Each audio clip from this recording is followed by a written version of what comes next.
Good evening and welcome. We'll begin with the Pledge of Allegiance. I pledge allegiance to the flag of the United States of America and to the republic for which it stands, one nation, under God, indivisible, with liberty and justice for all.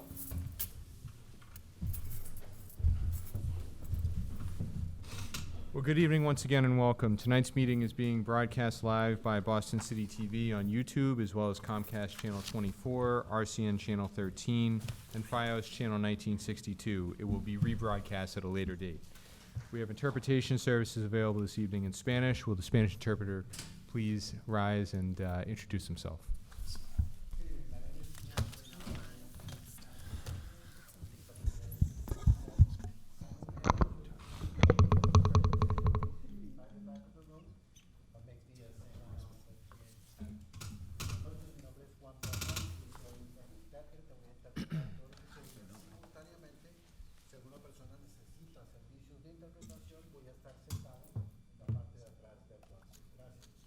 Gracias, senor. If you'd like to sign up for public comment this evening, please see our staff person, Messina Parvex, out in the hallway. Public sign up for both public comment sessions will close promptly at 6:30 p.m. Move on now to approval of the minutes from the November 20th school committee meeting.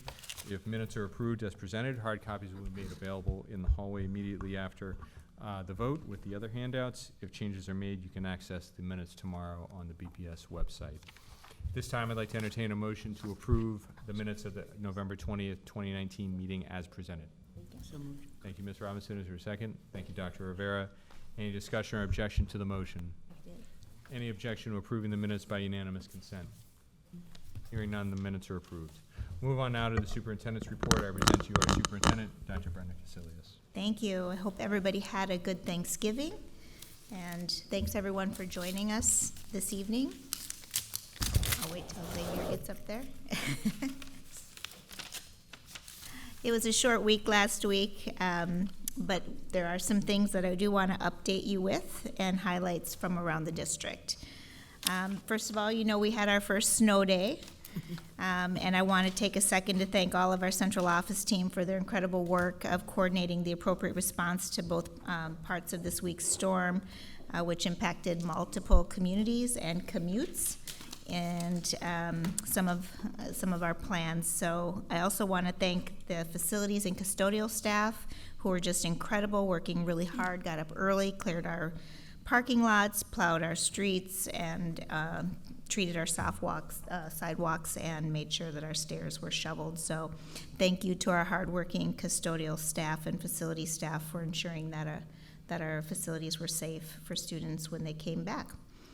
Also, I want to thank Mayor Walsh and the entire city for their coordinated response to the storm. They gave us updates on the weather, helped us as we were trying to make the decision on whether to close or not. As you know, that's always a really hard decision for the superintendent to make. Never easy one. She says thanks. All the kids were thanking me. The BCYF centers for opening their doors for our children and families, transportation, emergency management, and the list goes on. Just thanks everybody for this all hands on deck approach. Hopefully it's not an ominous sign of what's to come this winter. Maybe I brought the Minnesota winter with me here to Boston. I also want to highlight the wonderful event we had at the English School with the governor for signing of the Student Opportunity Act. Last Tuesday, Chair LoCanto and I had the pleasure of joining Governor Baker, Mayor Walsh, and many of the state's elected officials and local city officials, as well as the governor signed the Student Opportunity Act, which was a funding reform bill that had many years of work. I want to thank the legislature and the governor for this funding. This will result in an additional $1.5 billion potentially for the state of Massachusetts, and funding for public K-12 education over the next 7 years. Once fully implemented in 7 years, this legislation could potentially result in $100 million in additional funding for BPS. This is a huge step forward for our schools and for the state. as it'll directly impact municipalities with the largest proportion of high-need students, those in special education, economically disadvantaged students, and English language learners. So many of our educators, our public education advocates in the state, our parents, and our students advocated for this legislation. And we want to thank the BTU and our students in particular for their incredible advocacy and for helping to pass this truly landmark legislation.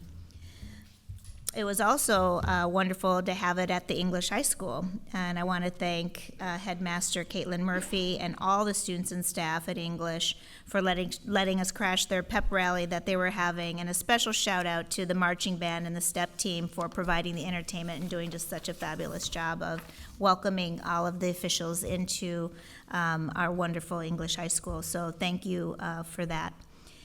I want to give you just an update again on the community tour and where we're at. It is wrapping up its last sequence. I visited quite a few schools over the last month, as you know, from my last update, and I just have 3 schools remaining. Wow. So we are going to do it. So I'm really excited. We should be finished up, I think, next Tuesday or Wednesday, and that's well within the 100 days that we had. So, yep, really excited. I've learned so much from all of the wonderful people who have joined, who have given really honest and constructive feedback for us, as well as highlighting some of the real points of pride throughout the district. This is especially true with my youth visits and the youth who have been touring me in the schools. Thank you to the members who have been able to join me on those or join me in our community meetings. It has been an incredibly valuable lesson to this new superintendent, so really exciting. Tomorrow we'll have a youth town hall. I've had several town halls where the youth have showed up, so it's been wonderful to have youth voice into the strategic planning. And BSAC and Sociedad Latina is going to help us tomorrow with our youth town hall, so thank you for that. And so we'll be also at Madison Park in Cardinal Hall from 4:30 to 6 o'clock. So if there are students who are alumni or current students who would like to join us, please join us. As many of you know, yesterday with the snow day, we had to cancel Henderson Upper School in Dorchester, that meeting, town hall meeting, so we've rescheduled that for next Tuesday, December 10th at 6 p.m. So please consider joining us if you haven't already been, or if you'd just like to come again. If you haven't been able to come, but you'd still like to give input and you're not able to come to any of the meetings that I've just announced, you can go to bostonpublicschools.org/community tour, and you can provide comments there to us. As I mentioned during our last meeting, I'll be sharing the first draft of the strategic plan next week on December 11th. And then we'll have a month-long public comment period where the public can comment on the plan and provide additional feedback, as well as a few more hearings that we will plan for January before we present to you the final strategic plan on first week of February. Upcoming events, I'd like to note a few upcoming district events. Rep Your School Peace Jamboree is happening this Sunday, December 8th, with the BPS Athletics, and Roxbury native Michael Bivens of New Edition and Belle Biv DeVoe will co-host the second annual Rep Your School Peace Jamboree Basketball Classic at Madison Park this Sunday. The event kicks off at noon with multiple 16-minute scrimmages featuring boys and girls squads from 10 Boston Public Schools high schools, as well as other nearby schools. The event promotes sportsmanship, academics, and strong attendance. All are welcome to this family event with free admission and music by JAMN Jammin' 94.5. Thank you to Michael Bivens for his continued support of Boston area youth and Boston Public Schools. Come out and support our student athletes as we begin the basketball season. Computer Science Education Week is next week, and it's an annual program that we have inspiring K-12 students to take an interest in computer science. Since 2015, the BPS Technology Department has engaged over 100 schools in this program through student contests, field trips, workshops, networking events, webinars, and more. This year, BPS Technology will host its first ever Tech Talk, an evening to showcase successes, challenges, and best practices around technology and computer science. We'll hear inspiring stories from BPS teachers and students sharing their passion for online safety, computer science, robotics, makerspaces, assistive technology, and using technology for creative and student voice. Please consider joining us for this free event. The Tech Talk is in the room next Thursday, December 12th at 6 p.m. And that concludes my public comments. Thank you, Superintendent. I'll open it up now to members for questions and discussion. Mr. O'Neill. Superintendent, I want to thank you for making the effort to go out and visit all of our schools and our school buildings. Many of us have joined you in those school visits, and we've learned a lot watching you as you approach our schools. I love the pictures that you showed. I wish I had forwarded to your team the video that I have of you dancing with kindergartners at the Channing. I think that was the highlight of your Thanksgiving week. It was. When you're having a bad day, visit a kindergarten class, right? But I just want to thank you for making that effort. I think it's going to inform a lot of the recommendations you make from here, from this point forward. So I commend you on that effort to be out and to visit the schools and to have the community group meetings, which again, many of us have attended as well. And it's a great opportunity for us to listen and learn as well. So thank you for holding those. Thank you. Thank you, Mr. O'Neill. Other comments from the members? Well, I want to echo those sentiments as well, Mr. O'Neill, and I was able to join at the English last week along with you and Miss Robinson, and I know Miss Robinson, I think you've been to most of these meetings at this point. Many more than the rest of us.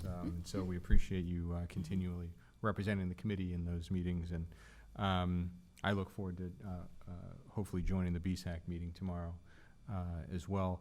And, you know, school visits have been fantastic. I mean, you can see just the wide diversity of learning environments that we have in the district. When, you know, we often talk about having 24 different grade configurations and the big problem that poses for us with respect to the way that we spend our money across our district. We enroll students all across the district. We do transportation, and you can really see how that happens at the ground level when you get such an intense look across the city over a short period of time. So hopefully that's going to inform some of that thinking as we move along. Thank you for highlighting the Student Opportunity Act signing as well.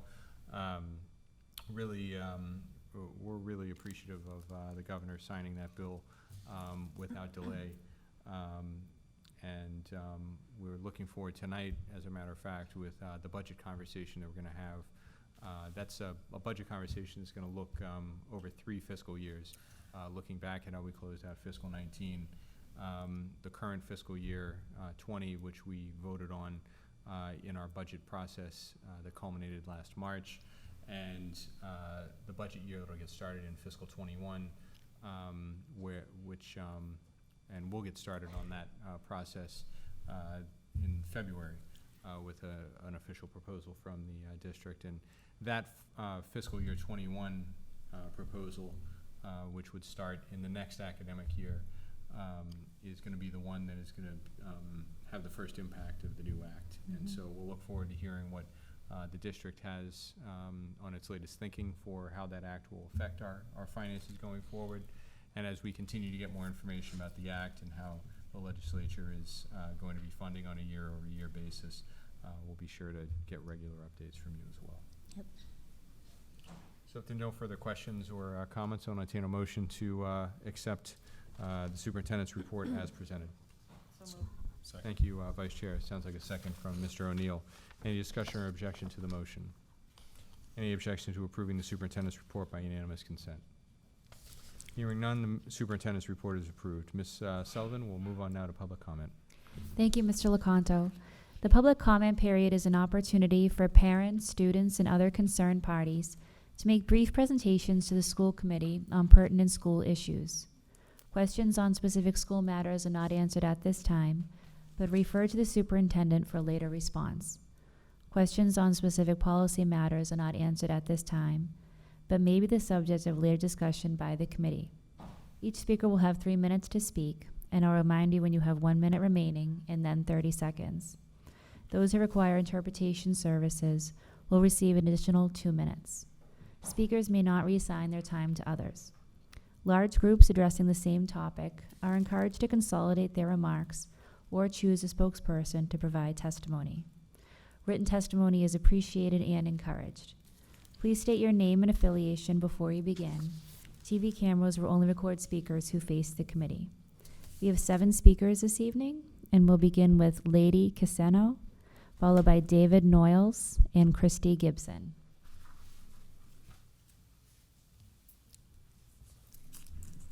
As the first speaker's approaching, I want to remind, you can come on up, remind folks that are either new to the process or returning to speak but haven't been here in some time. We're trying out a new device, which is that little black box with the red, yellow, and green lights on it. There's a timer on it for our speakers to remind folks of when time is coming to a close. And so we haven't purchased this item yet. We're happy to hear feedback, good or bad. So let us know what you think. With that, please. Good evening. Good evening, school committee. My name is Lady Caseno. I am a BPS alum, teacher turned student advocate, community organizer, and outreach director at Educators for Excellence in Boston, where we are trying to implement changes and solutions. Restorative justice is working in certain schools in BPS.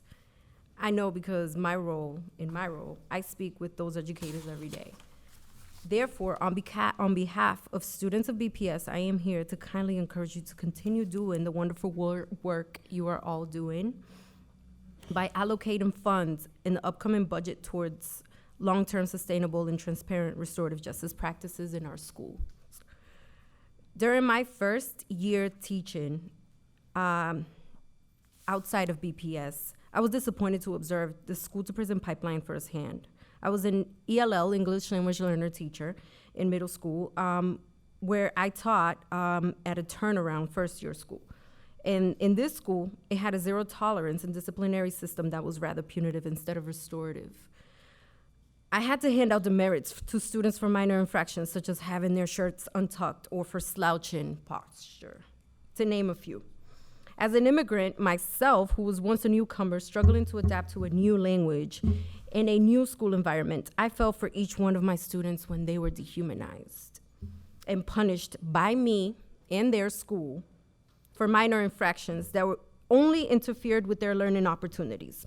Consequently, I was soon resisting those zero tolerance policies, and I began to find collective solutions and collaborating with youth, and this works. So therefore, I became committed to teach in spaces where pushed out students and youth were given a second chance. And why? Because a classroom without empathy breeds apathy. And one way to show empathy is by listening to their voices, the voices of students, before making assumptions and allowing them to also take part in restorative justice, because this is the way that their voices will be really, really heard, and the actions will be also there. We know that students are the best problem solvers, but we also need to give them agency again, because they contribute to their own solutions rather than having us be the problem solvers for them. With that said, here is what I recommend. Work as a district to transparently define what restorative justice is. Invest in training staff, educators, students, and even parents. And have students work on restorative justice projects so that they internalize it and have them take the lead on it. Evaluate and ask teachers and students what works, what doesn't work, and collect this data and refine and reconstruct it. And remember that RJ is new, so it's gonna take some time, so let's not get discouraged right away. Thank you all for your time and for giving me this opportunity to share the perspective of students and educators. And thank you for all the wonderful work you're doing again. Thanks very much. Thank you. Our next speaker is David Noyles. He'll be followed by Christi Gibson and David Martinez. Good evening. Good evening. Welcome. How y'all doing? Told y'all see you again. It's been a few weeks. Hope y'all had a good holiday. First and foremost, always, I'm going to start off with making sure that McCormick has their green space. Even though I'm here to talk about RJ restorative justice, but of course I'm going to represent for the young people that told me to represent every week. So they call me No Lies. I'm keeping my promise. And I also read in the banner that I have not made a decision on the RFP yet. And so I just want to thank y'all on that. And before y'all make any hasty decisions, to always remember that the young people already said no. So let's follow the young people. But back to what I'm here to talk about, which is restorative justice. Like Lady already said, I'm not going to just do the mansplaining thing because, you know, kind of set up that way for me to come in and say the same exact thing that she said. And, it's 2019, we did that, and we canceled that culture. But what I am going to say is, as a person that's been doing summer leadership program teaching for the environmental justice in the city school summer leadership program for the past 8 years, we've never fired any young people. We never sent anybody home just because they were slouching or they had a bad day. We had a leadership team that sat with the young people and talked about what the issue was. If they came in late to work that day, even though it's a learning environment, it's a learning like a school. If they came in late every single day, we were not asking why, like, you're late, we're gonna dock you. That's not the first thing. Like, what is the plan to get you here on time? Or can we work out a way that you can still be present and you can still give back to your community? Now, the summer leadership program has been going on for about 2 decades now and running really strong. And if we can take that model of listening to young people, asking them, the restorative instead of punitive that we do in our schools now, and like Lady said, putting money towards that so it's just not a one-time thing, and actually invest. Because when you invest in young people, you get BSAC, right? And y'all up here praising BSAC, so let's do the BSAC thing and lift our young people up and not try to punish them at every step of turn. Because when you get productive young people, you get productive adults. Message. Thank you. Thank you. Our next speaker is Christi Gibson. She'll be followed by David Martinez and Savannah Lode-Sharf. Good evening, school committee members. My name is Christi Gibson, and I am a parent of a K-2 student at the Josiah Quincy Elementary School and our school's citywide parent council representative. I am here to discuss the value of restorative justice tools in our schools and to ask you to fund training in restorative justice techniques for everyone in our schools who handles discipline. You've already heard from members of Educators for Excellence about the many benefits of restorative justice, and I would like to add a couple of personal stories. My first experience with institutional restorative justice was as a substitute teacher at a charter middle school in Framingham, where restorative justice was one of the foundations of the school. There was a kid who was being disruptive, and I needed to send him down to the principal's office. He came back 15 minutes later with a note that he had written articulating what he had done that was disruptive, how it affected his learning and the other students in the class, what he was planning to do differently to have a different outcome, and how my changing his assigned seat might help prevent the problem in the future. As his young sub, I was floored. This was a really different outcome than the kid sitting in the principal's office for the rest of the period and then coming back more disengaged the next time we had class, which is likely what would have happened at the middle school that I attended as a kid. When the kindergartners at Josiah Quincy Elementary School bump into each other on the playground or otherwise hurt each other's feelings, they are encouraged to ask each other if they are okay. And then, if the answer is no, to ask, what can I do to make you feel better? This, to me, is the essence of restorative justice, the person who committed harm being aware that they hurt another person and figuring out how to make it right, rather than the harmed going to an authority figure who punishes them. As a parent and a citizen, I would like to see this approach expanded throughout our schools to increase students' empathy and ability to work through conflict and to decrease punishments in our school that lead to suspensions, alienation, and sometimes prison.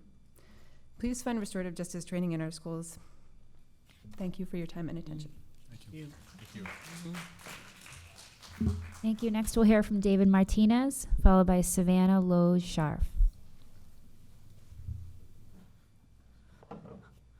How's it going? My name is David Martinez.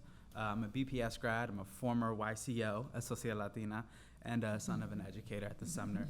I'm also an outreach director at Educators for Excellence, and I'll be reading the testimony of one of our educators, Christabel Stark.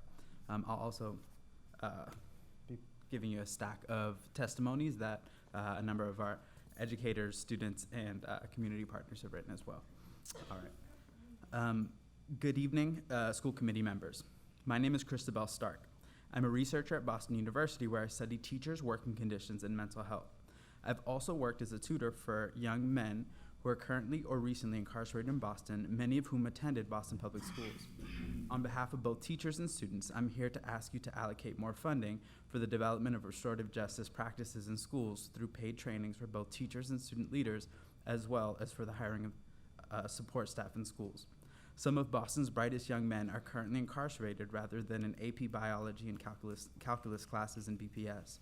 I know this because I've met them, taught them, and been schooled by them in chess and real U.S. history.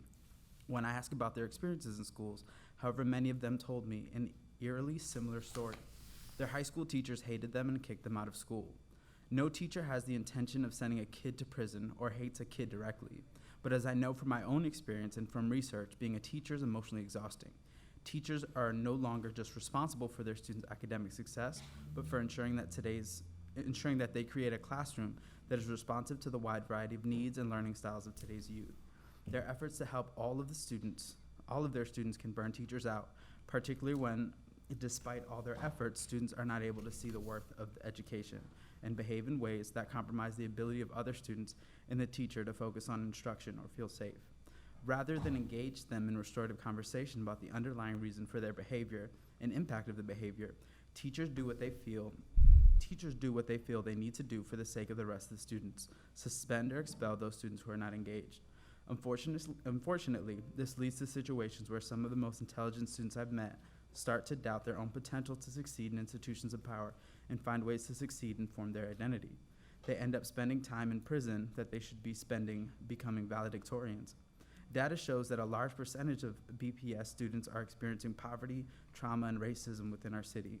Their behavior in the classroom is not a function of the teacher's efforts, but of the experiences they have outside the classroom. 30 seconds. If we expect teachers to respond to behaviors caused by systemic injustice without training or support, we are setting teachers up for exhaustion and burnout, which leads them to getting frustrated with students more easily and excluding them from the classroom more quickly.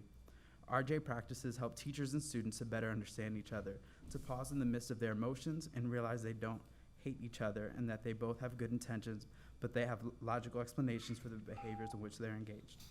I will stop there. I'm going to hand you the Sure. copy. Thank you. Great. Thank you, Mr. Thank you. Martinez.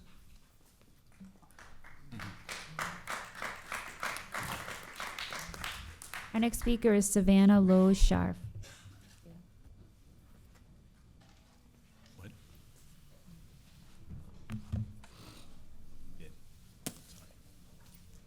Good evening.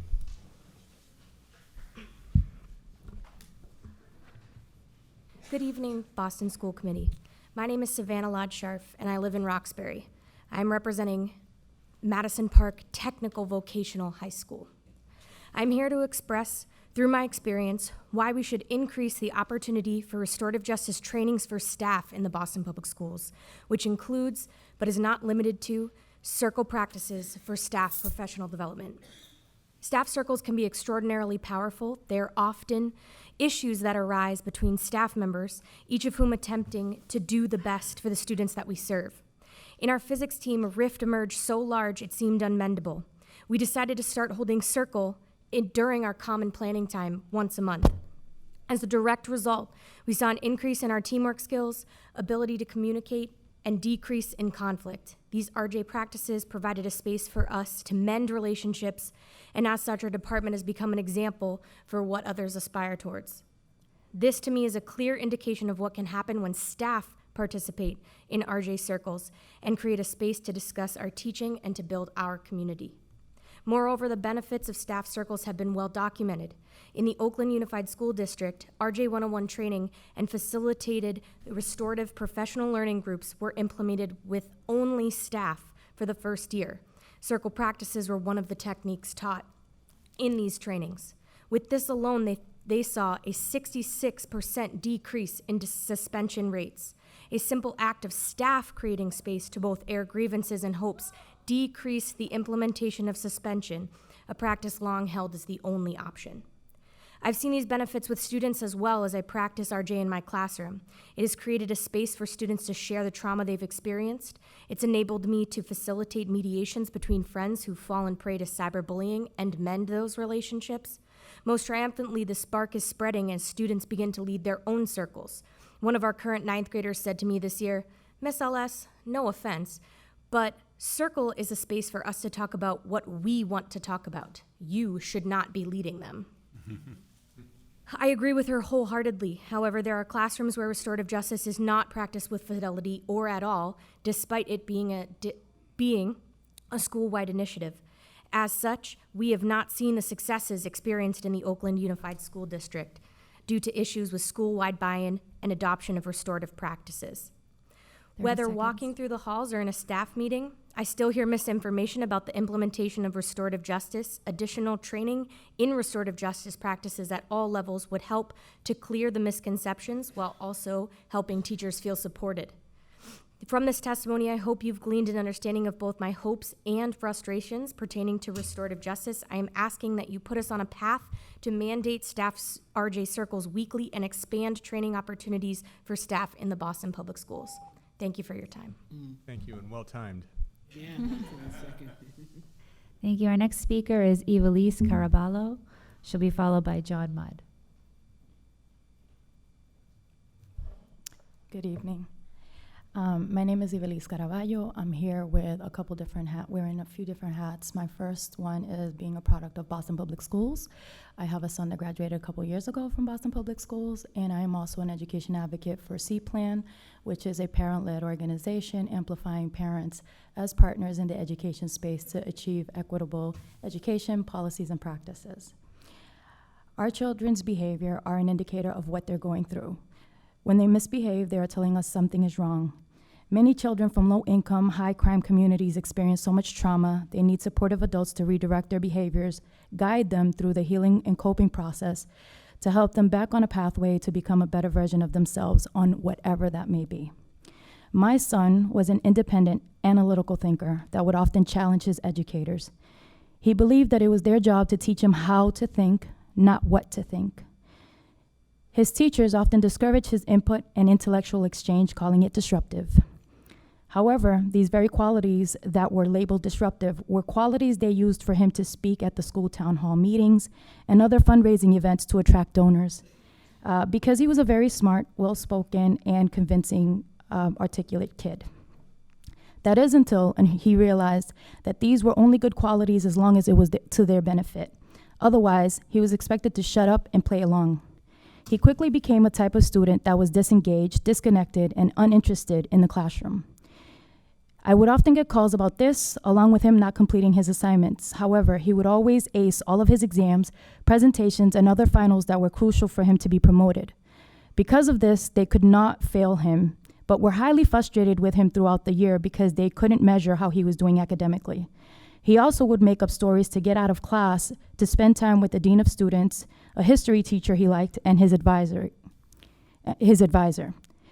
When a new dean was hired who happened to have been a former police officer, which, by the way, are trained to deal with criminals, not youth that need guidance, her reaction to my son's situation was to humiliate him by exposing his tactics to get out of class to other teachers instead of acknowledging the problem and working collaboratively to resolve it. Without getting into too much further detail, my son's mental health suffered, causing us to seek outside help to redirect him. I later found out that his behavior, along with other factors, were a result of a gifted and talented student in the wrong educational setting. This should have been a simple fix. Instead, my son, because of the pressure and because of the way he was treated, he became suicidal. I encourage all of you guys to support restorative justice practices and policies that would help redirect this type of student as opposed to bringing him to this mental state. Thank you. Thank you, Ms. Carballo. Thank you. Our final speaker is John Mudd. Good evening. I just wanted to take a couple of minutes to make sure everyone saw the latest student performance results from the Program for International Student Assessment, PISA, reported on the front page of the New York Times yesterday and page 6 of today's Globe. It says, quote, "The performance of American teenagers in reading and math has been stagnant, and the achievement gap between high and low performers is widening. These general results for the nation confirm and serve to highlight the similar results in Boston, which this committee has seen over the past weeks in the latest MCAS and NAEP scores for the district. Overcoming racial and linguistic and programmatic achievement gaps is a paramount goal for all of us. It has been repeatedly stressed by this committee. These scores highlight both the challenge and the opportunity and the urgency of addressing achievement gaps in BPS. We know there are no silver bullets. As a commentator on PISA noted, we've had a string of national programs. Some, like the Common Core, were not consistently implemented, and even where there were curriculum changes as a result of the Common Core, they could be put into practice without improving the quality of teaching, and thus have had little impact on closing the gaps. We now look forward to new leadership in Boston and to the outline of new plans for action in the superintendent's strategic plan, which will be initially presented in draft at the next meeting of the school committee, and then incorporated into the BPS budget in the weeks ahead. These PISA results reaffirm what an opportunity Boston has to become a national leader in reducing and then eliminating achievement gaps. It will take all of us pulling together behind a new education vision and new strategic action steps in the coming years. We look forward to taking the first step in this new direction next week. Thank you. Thank you, Mr. Thank you, Mudd. Mr. Mudd. Mr. Locondo, that concludes our speakers for public comment. Well, thank you, Ms. Sullivan. And before we move on, I just want to note for all of you that came out to testify on restorative justice tonight, I had an opportunity to speak with Ms. Kiseo from Educators for Excellence a little bit before this evening's event, and had a chance to talk a little bit about the underlying subject here. And we are proud of the work that we've done as a district around restorative justice over the last several years, and that was at the behest of BSAC and the work that they did at the legislature,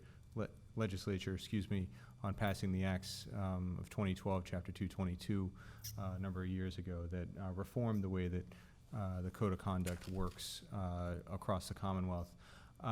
What I did want to note is we do have a Code of Conduct Advisory Committee that reports to the school committee and works very closely with the district on implementing the Code of Conduct and implementing specifically restorative justice practices, and it's led by a restorative justice practitioner, and has a number of members from BSAC as well as other legal and advocacy groups across the city. That group's always looking for members, so if there are folks in the audience here that have testified tonight, or your colleagues, I wish some of the young people that were here earlier would have stayed behind to have an opportunity to talk about this. But if there are folks that would want to get involved, please drop me a line, drop Ms. Sullivan a line, and we can connect you with the co-chairs there at the advisory committee, and hopefully do some good work together. All right, so we'll move on now to our action items, and we have 4 action items this evening, which are all related to the Dudley Street Neighborhood Charter School, which is a Horace Mann in-district charter school. You recall that at our last meeting, Mr. Jesse Solomon, the Executive Director of the Boston Plan for Excellence, and Hakeem Harris, the Co-Chair of the Dudley Street Neighborhood Charter School Governing Board, presented an updated plan to the school committee that included a request for the committee's approval of 4 items. And I'll read those off now. The first being a memorandum of understanding between the Boston Public Schools and the Dudley Street Neighborhood Charter School Board of Trustees. Second, an enrollment policy. Third, an accountability plan that's been updated for the years 2017 through 2022. And fourth, a memorandum of agreement between BPE and the Board of Trustees for the Dudley Street Neighborhood Charter School, Boston. I want to highlight specifically that Mr. Solomon made a small update to the enrollment policy in response to a suggestion by Ms. Reyes, the student representative on the body, who asked that the enrollment applications for Dudley Street Neighborhood Charter School be translated into the city's 9 major languages. I believe previously the application was limited to 2 or 4 languages. So we thank Ms. Reyes for that suggestion, and we thank Mr. Solomon for carrying that through. Another opportunity for improving access in our schools. I will now open it up to the committee for final questions and comments. Just Ms. have Robinson. one comment that, and it stuck with me over the past couple of weeks. I was just really enamored by the comments of the parent who spoke, your co-chair, and wished a lot of people could hear that, or we could hear from more parents who really think about the value of the education that they're getting in the neighborhoods in which they live, which is, I think, is a new message for many of our families who are not always thinking that their neighborhood can bring them a quality education. So I really want to thank him for coming and for what he had to say to us. Well, thank you, Ms. Robinson, and I think Mr. Harris's comments about, learning so much about the Dudley Square area from his daughter coming home from Yeah. school every day and talking about the history of the area that she's learning in the school is really powerful, especially for someone who grew up in the neighborhood and didn't know many of the things that he was learning from his daughter every day. So thank you for pointing that out. Are there other questions or comments? And I know Mr. Solomon and Mr. Harris are not here this evening, so we don't have the opportunity to ask them specific questions, but we had a robust conversation at the last meeting. Mr. O'Neill. I just strictly thank them for the work that's been going on at the Dudley Street Neighborhood School. Last time I gave the history that we all knew of about the King School closing, et cetera, and, I'm sorry? Emerson School. Oh, the Emerson, I thought it was the King, okay. No, it's the Emerson School. Okay. Emerson, right, I apologize. You're absolutely right. And how this is rolled up and the opportunities they're providing for the youth in that neighborhood. So I'm pleased to support this tonight. Well, thank you, Mr. O'Neill. Looks like there are no further questions or comments. I just want to remind the committee we're going to take 4 separate votes, so this is going to be a little bit mechanical, but we will move through fairly quickly. I'll now entertain a motion to approve the memorandum of understanding between BPS and the Dudley Street Neighborhood Charter School as presented. Is there a motion? So moved. Thank you, Vice Chair Oliver Davila. Sounds like a second from Ms. Robinson. Any discussion or objection? Ms. Sullivan, will you please call the roll? Mr. O'Neill? Yes. Dr. Rivera? Yes. Ms. Robinson? Yes. Mr. Tran? Yes. Ms. Oliver Davila? Yes. Mr. Lecanto? Yes. The motion passes unanimously. Thank you, Ms. Sullivan. We'll now move on to our second motion. I'll entertain a motion to approve the Dudley Street Neighborhood Charter School enrollment policy as presented. Is there a motion? So moved. Ms. Robinson, is there a second? Thank you, Vice Chair. Any discussion or objection? Ms. Sullivan, will you please call the roll? Mr. O'Neill? Yes. Dr. Rivera? Yes. Ms. Robinson? Yes. Mr. Tran? Yes. Ms. Oliver Davila? Yes. Mr. Lecanto? Yes. The motion passes unanimously. Thank you. On to our third motion. I'll entertain a motion to approve the Dudley Street Neighborhood Charter School Accountability Plan for the year, updated for the years 2017 through 2022 as presented. Thank you, Vice Chair. Is there a second? Second. Thank you, Ms. Robinson. Is there any discussion or objection to that motion? Ms. Sullivan, please call the roll. Mr. O'Neill? Yes. Dr. Rivera? Yes. Ms. Robinson? Yes. Mr. Tran? Yes. Ms. Oliver Davila? Yes. Mr. Lecanto? Yes. The motion passes unanimously. Thank you, Ms. Sullivan. And now on to our final vote this evening. I'll entertain a motion to approve the memorandum of agreement between BPE and the Board of Trustees for Dudley Street Neighborhood Charter School, Boston, as presented. Is there a motion? So moved. Thank you, Vice Chair. Is there a second? Thank you, Ms. Robinson. Is there any discussion or objection to the motion? Ms. Sullivan, please call the roll. Mr. O'Neill? Yes. Dr. Rivera? Yes. Ms. Robinson? Yes. Mr. Tran? Yes. Ms. Oliver Davila? Yes. Mr. Lecanto? Yes. The motion passes unanimously. Well, thank you, Ms. Sullivan, and thank you once again to my fellow members for bearing with that mechanical process.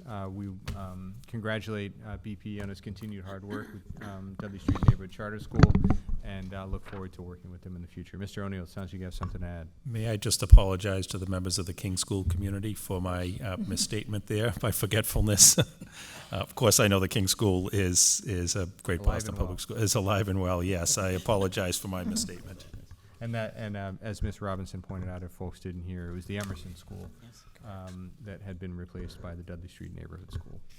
Well, thank you, and once again, I wanted to thank Ms. Reyes, stepped out of the room just for a moment when we presented this motion earlier, and noted that Dudley Street Neighborhood Charter School has expanded its applications to 9 languages, so thank you again for your eagle eye. We'll move on now to our first and only report tonight, which is a finance update. As I mentioned earlier, we're going to take a look back on fiscal year 19 that closed out in July, hear about how our current year's budget is going, and that's the budget that we voted on earlier this year in March, and then talk a little bit about what the preview is for fiscal year '21, which will, once again, as I remind folks, be presented to the committee at the first meeting in February. At this time, I'd like to invite Chief Financial Officer Nate Cooter to step forward with his presentation. Good evening, Mr. Cooter. Good evening.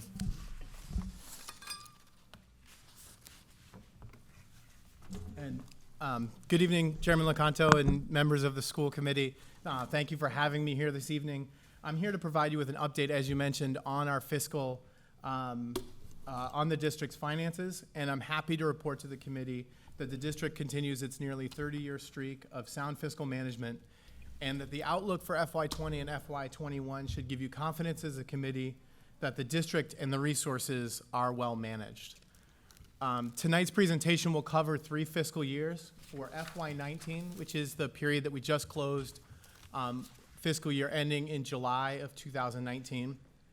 I'll provide an overview of where we ended the year for FY20, which is the current fiscal year that we're managing, and the budget that you approved last March. We'll provide you updates on our key investments and our projected spending for the year. And then finally, I'll close by previewing FY21 and the trends that we're seeing in enrollment and some of the vision that will influence our budget proposal, which we'll bring to the school committee in February. So starting in FY19, we closed fiscal year 19 with $28,287 of a general fund surplus. For those of you doing the math at home, that is 0.002% of our $1.1 billion allocation. Fiscal year 19 was a little bit unique in that that was a year where we had several supplementals due to collective bargaining agreements. The original budget that was approved by the school committee in March was $1.112 billion, eventually ending at the $1.126 billion that we ended the fiscal year. That had to do with supplementals for BTU, bus drivers, the Guild, and storekeepers unions. The finance team, dating back to John McDonough and continuing through Eleanor Lawrence, would often show a slide at this point that had the last few years where we had a deficit, followed by 29 years now of green bars showing a positive balances. When I reviewed this with the superintendent ahead of time, she suggested that maybe since those last deficits were when I was in elementary school, that we could just emphasize that we continue to manage to the budget that's approved by you, the school committee, through constant monitoring and sound fiscal practices throughout the year.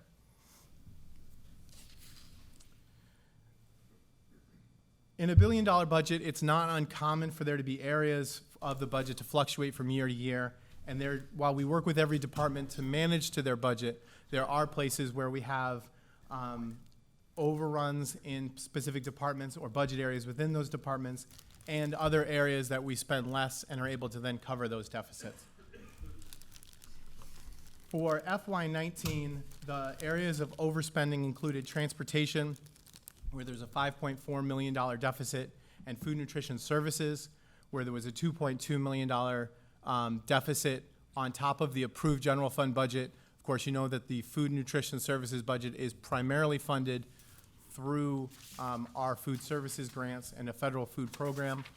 We were able to offset this spending by savings mostly in the suitable professional capacity, which is part of our early hiring initiative and mutual consent hiring, and overall spending and salary savings due to vacancies, mostly in administrative from last year.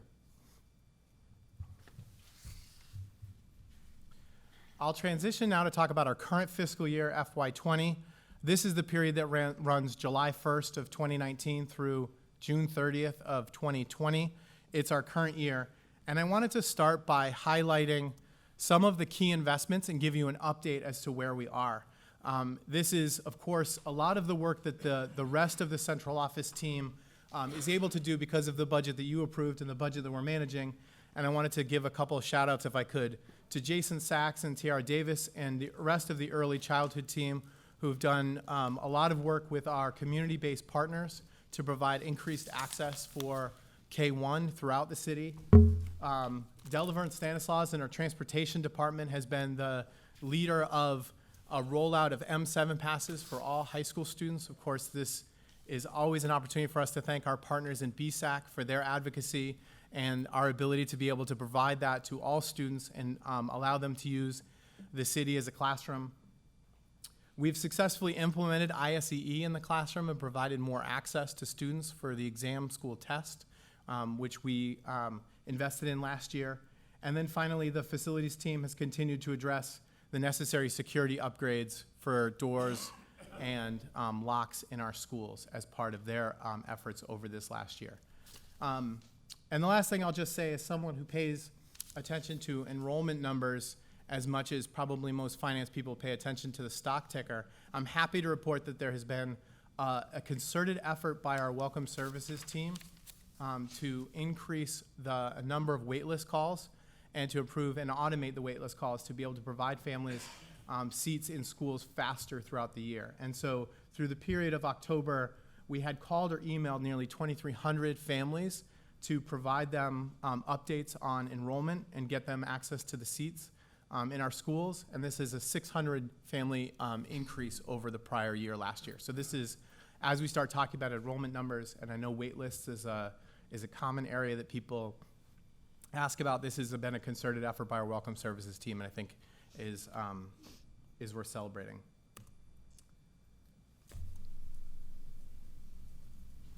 I wanted to just take a moment to plug the transparency that the finance team is working towards in terms of how our budget is spent and how it translates both into services for students and in terms of per pupil costs. If you log into our website, bostonpublicschools.org/explore budget, what you're able to see is every single department broken out, not just by the line items or the stuff that they purchase, but by the activities and services that they provide to schools and the services they provide to students. This is an opportunity for you to get more context in our budget and really understand how that $1 billion is spent. And it's every dollar that's spent is drilled down to the student. So you can see the per pupil cost of, say, the finance office and how much you spend on a per pupil basis for tonight's presentation.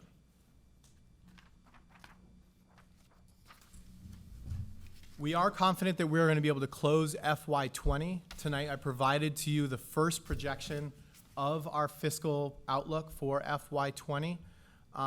As of October 31st, we do have a projected $5 million deficit, but it's important to put that in context because we tend to start the year very conservative in terms of our spending projections.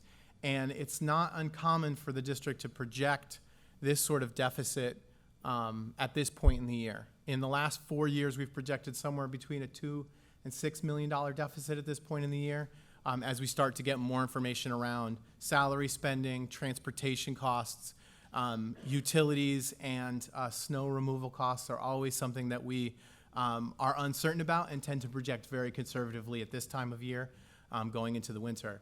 The last time we had freeze to spending or had to put the brakes on spending as a more aggressive fiscal control measure was in FY15. That year, at this time, we had projected a $16 million deficit. So you can see the difference between what we were projecting a deficit in years where we take more significant measures and where we are in terms of just our sound fiscal practices for this fiscal year. And as I provided with FY19 where we closed, for FY20, there's a couple areas where we are tracking expenses that are higher than expected.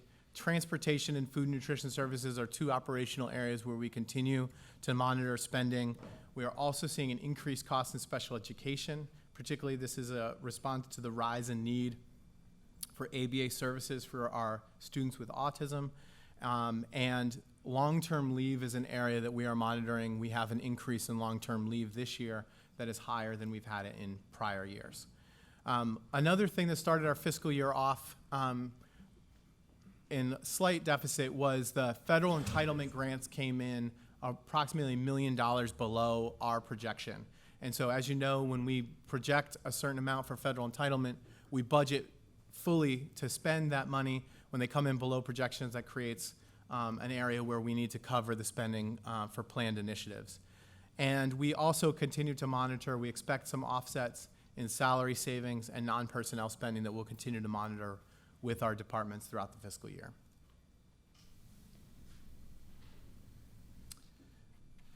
I'll turn now to FY21 to provide you with an update on our planning around FY21. Preparation for our budget presentation February 4th, the first Wednesday of February. We'll be back in front of you to present our budget. This really begins in earnest in October, where we're working with all of our central office departments. We're working on enrollment projections to get ready for school budgets and the school budget process. And this year, we started our planning by really grounding ourselves in the statement from the Opportunity and Achievement Gap that says that every child in every classroom, in every school of the Boston Public Schools system will have the same opportunity to achieve greatness within them as anybody else. That's where we started our planning, and that is where we are grounded and where we are headed in terms of our strategy for presenting you with a budget aligned to that. And so we're facing a number of challenges as we enter FY20. We'll talk more detail about the enrollment challenges, but schools are facing declining enrollment and rising student need, and the district has a call to action to improve and intervene in our lowest performing schools. And that is something that the superintendent has brought focus to. And our proposal will reflect the need to, of course, recommit and reorganize the central office staff to be able to address those needs within our budget. And so aligning to this vision, there has been the call to action and the needs of our students is not new, but I think Superintendent Caselius has brought in a few key elements to our approach. The first is she has an intense focus that you've all witnessed on our students with the highest need. The second is she has what I would refer to as a productive impatience that we need to get better now for our students that we have now, that this isn't something that we can wait for. And the third is, of course, her unmistakable energy that has challenged the rest of the leadership team to lace up our sneakers and start running to be able to keep up with her. And I think what that has produced in terms of our early thinking is 4 key strategies that we think are going to be aligned to the Opportunity Achievement Gap statement and policy from the school committee, the school committee's strategic goals, and the themes that are coming out of the listening tour and the engagement tour. The superintendent has now visited all of our schools in the district. And those four goals are to, 1, take a bold, tiered approach to improve performance for our highest needs students, to be able to provide services that are aligned to the students who need public education the most. The second is to ensure equitable and rigorous, inclusive liberal arts education to all of our students to ensure that they are ready to succeed. The third is an investment in technology and data systems to accelerate student learning and accountability. We need to be able to know how our students are doing. We need to know how our operations are doing, and we need to be able to respond to that data. And then that brings us to the fourth point, which is we need to make smart investments and trade-offs in central office to make sure we're aligned to achieve the first 3 goals and to provide a better customer experience for our students and families throughout the city. And so those are the emerging themes that we will bring to you as we produce a budget in February. We will continue throughout the budget process to ensure equity and be focused on the best outcomes for students. And so it's both improving quality and ensuring equity across all of it. So what you can expect from us is a shift from what we have talked about, and oftentimes we've talked about sustainability and the need to support schools through enrollment declines. We're going to be shifting and talking about what is our quality guarantee for all students in all schools. We're going to be developing a tiered approach to accountability, and so you can expect to see us providing more guidance and more information to schools about what we expect to see in terms of resources and how they are aligned to serve our neediest students. And the third is that we are going to be basing our decisions on student need and that our investments are aligned to our expected outcomes, which is to say that you can expect shifts for student-directed investments and that there are going to be investments in academics, in investments in inclusion, investments in English learners and students with needs, with our highest needs in special education. So though we are aligning to the students who need our support and need us to improve now.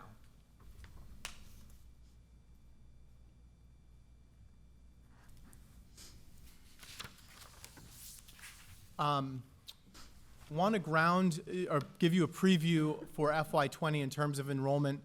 This is something that you will often hear from schools starting in October and November when they receive their enrollment projections. We just released our last version of enrollment projections to individual schools and have gathered feedback from them on our enrollment. This is, of course, the 4th year of a new sort of enrollment projections process, and wanted to provide you with some updates around where we are as a city and where the district is in terms of our enrollment. The first is overall BPS enrollment has declined for the 3rd year in a row. What is significant about that is this is the first time since we implemented WSF in FY12 that we've had 3 years of enrollment decline in a row. There have been fluctuations in past years, but this is sustained enrollment decrease that has caused continued pressure on our schools and is something that we're addressing in our budget process. In elementary schools, K2 to 5, we have seen sustained declines by 800 students compared to October of last year. And this is a 1,700 student decline since FY18. So we are seeing in the early elementary grades lower enrollment, and this affects our overall cohort. So the biggest predictor of our enrollment in grades 3 and 4 is how many students we had in grades K2 and 1st grade. So multiple years of lower enrollment in K2 and 1st grade, 2nd grade are rolling up and affecting.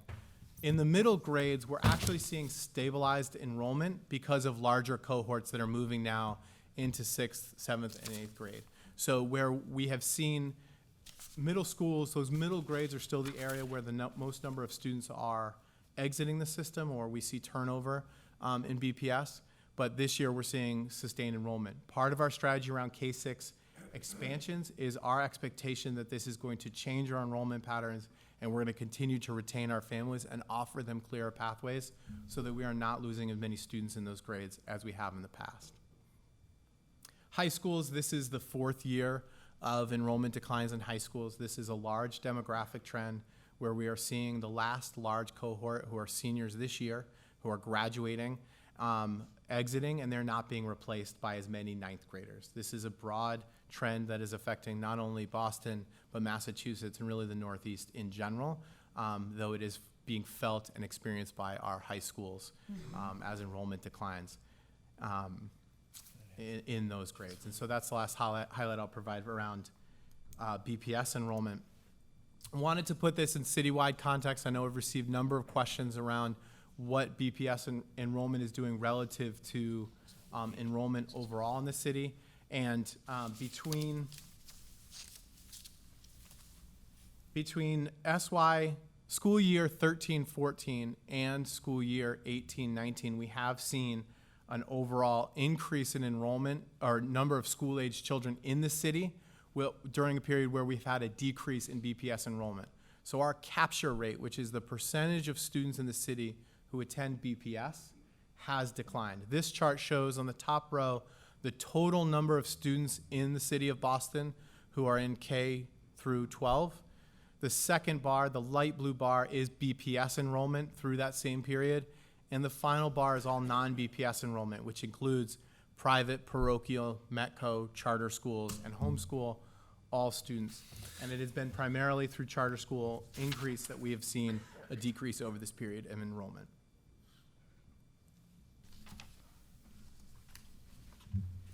We have been working with the BPDA to improve our overall demographic analysis to understand how the city demographics influence BPS enrollment. One of the things we always look to is how many births there are, Boston resident births, over a specific period. So this chart is a little bit confusing in that it's showing on the top row the number of births in Boston, and then the bottom bar is the number of K2 students that we see 5 years later. So there is an overlap in time period here. So the class that entered K2 in the first cohort, which is school year 13-14, those are births from 5 years prior. So 5 years prior, there were 8,000 births. What we have seen is there's both a decline in the overall population and a decline in our capture rate for BPS in K2. school committee earlier in the year had made some requests around specific focus on Black student enrollment and Latinx student enrollment, so I wanted to provide that update now. Citywide, the number of Black students has increased by 323 students, or 1.2% across all grades, though BPS enrollment for Black students has declined by nearly 1,433 students over that same period. That is mostly due to the expansion of charter schools who enroll a high percentage of Black students, and that has increased across all grades K2 to 12 by roughly 1,700 students over this period. For Latinx students, citywide, the total number of Latinx students in Boston across all grades of the school year and all school types has increased slightly between school year 13-14 and school year 18-19. You'll notice that our numbers here are lagging by 1 year because we don't get the full report on our current school year until the spring. The number of Latinx students in grades K2 to 5 has declined, so this is an important demographic shift that we're seeing in the Boston Public Schools, which is Latinx enrollment in our elementary grades is lower. So, and citywide, we're seeing the numbers lower. It is masked by large cohorts of students in high school. So there's a little bit of a, if you just look at the overall numbers, the trends are hidden because the high school cohorts of large percentage Latinx students is masking a real decline in the percent enrollment and the number of enrollment for Latinx students in our elementary grades.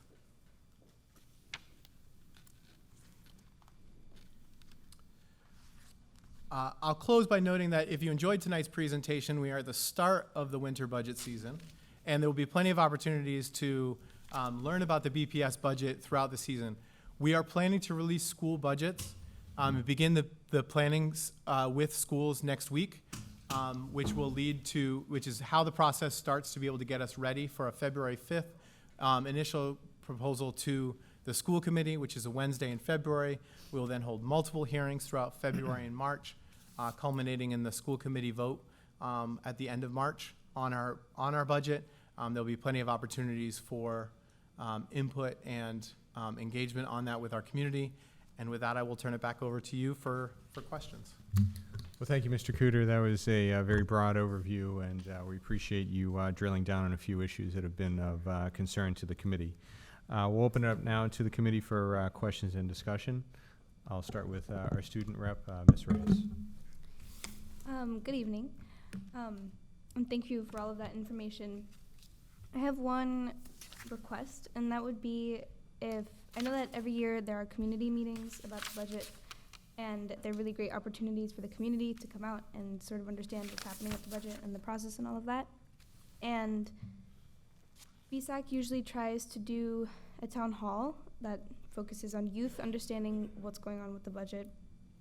And my request is just that maybe we could partner on that, because I know that usually it's an endeavor that BSAC takes on alone, and I think if we could partner with BPS and make it one of the community meetings that is highlighted along with the rest of the dates, that would be fantastic.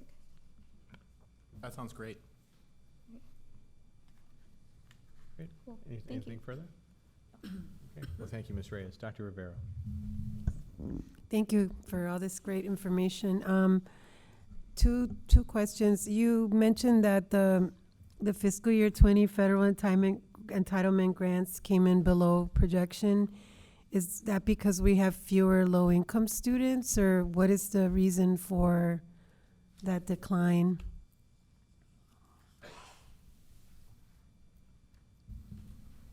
Actually, there is an element of the projections for federal grants that is based on Massachusetts' share of poverty overall, which we know has been declining over time. We have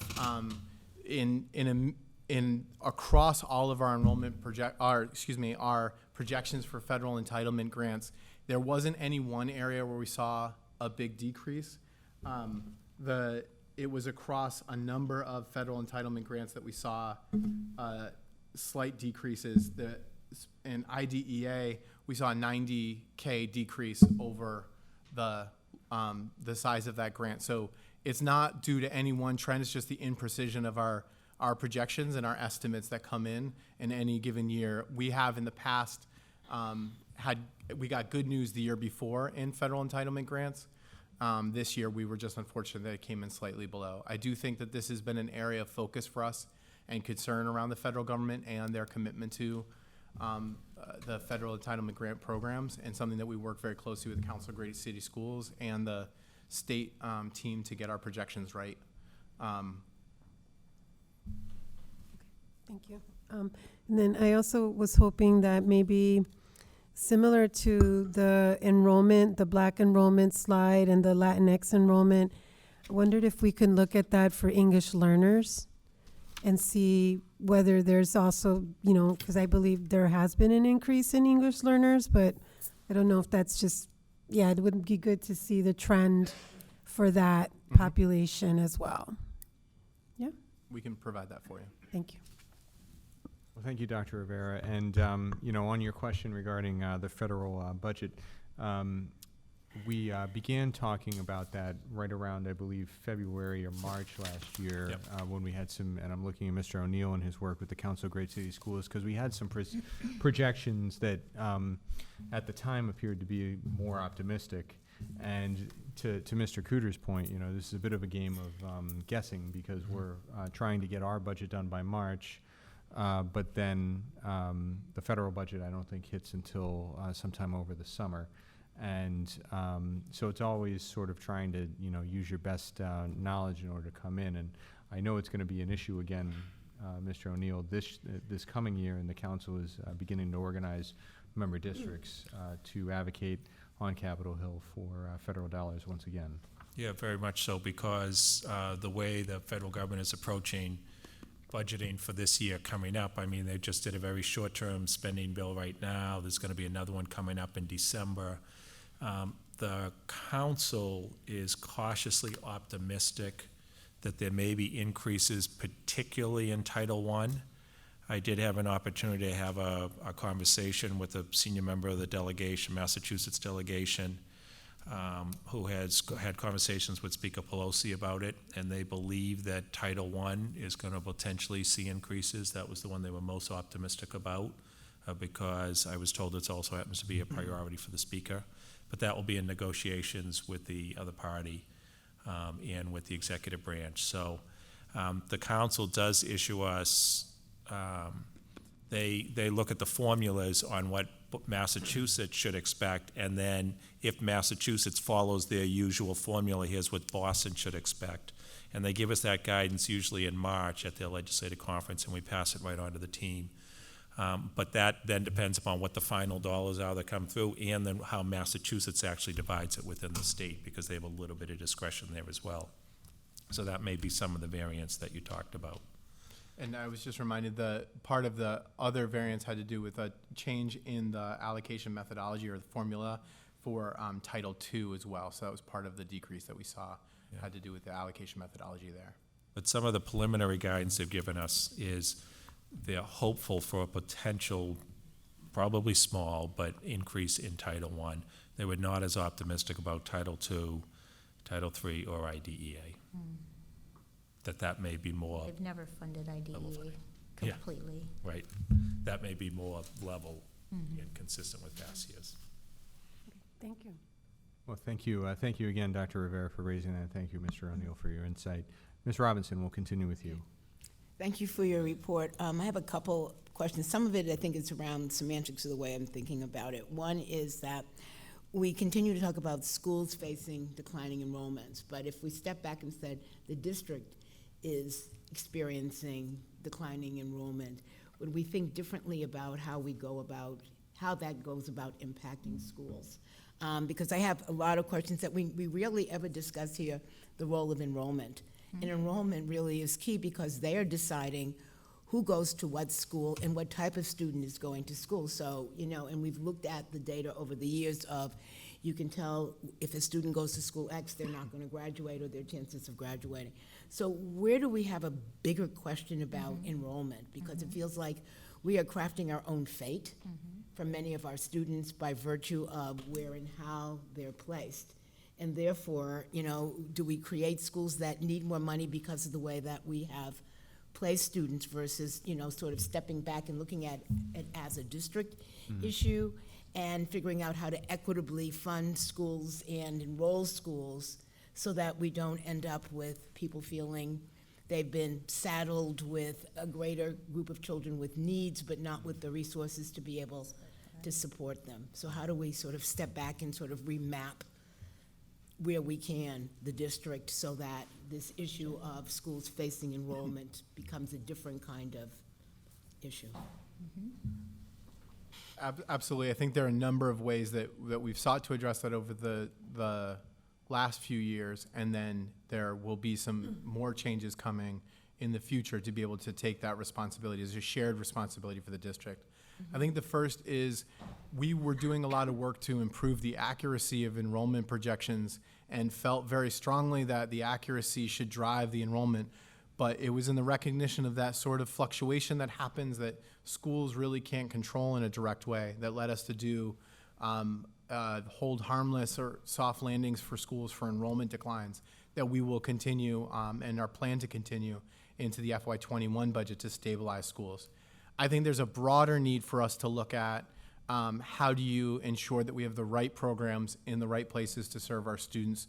That is a Bill BPS question. The K-6 rapid expansion for next year, we think is starting to address what families have asked for, and we think will lead to a retention in enrollment that we can benefit from as a district.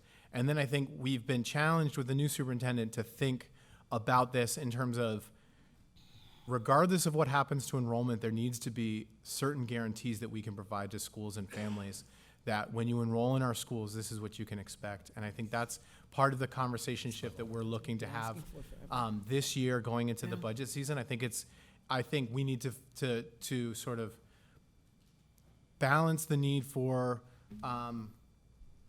equity as defined through weighted student funding and the hard work that we've done around weighted student funding over the last 8 years now, but then also make sure that we have equity of access to these opportunities, and that just because a student is enrolled in a school that is less popular doesn't mean that that student has any less right and needs access to arts or to services. And so that is the challenge that we're wrestling with. And it is the sort of sense of urgency is the students need these opportunities now. Bill BPS holds a promise for structuring our district better in the future. And as we get there, those students can't wait for that. So we're looking to make investments in those areas. Of course, it's still very early for us to be able to say what those investments are, but we are looking to that to solve that very problem and make sure all schools are ready to serve our kids and provide a baseline level of opportunity that they need to be successful. Yeah, because I think I know personally what we're hoping for. This budget is not the issue of schools coming back and saying we've lost $500,000 or we've lost significant numbers of dollars that don't allow them to do baseline. I mean, we struggle enough not being able to provide all of the arts or all of the extras that every school would like because we don't always have the space. So, I mean, I personally like the idea of having sort of a baseline budget. This is guaranteed. And then the weighted student formula, hopefully it will be weighty enough to really support the needs of the kids that we have while we're waiting for Bill BPS to catch up with this, because you're right, kids we have now can't wait the 10 years that Bill BPS might be able to do something for them. So, thank you. Thank you for your efforts and it's around. Well, thank you, Ms. Robinson. Mr. O'Neill. Thank you, Mr. Chair. So thank you, Mr. Kuda, for your presentation. I have a couple of questions, mainly about the enrollment data.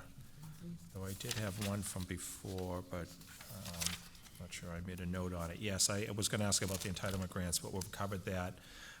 Food and nutrition in this year's budget outlook. Why is that running higher now?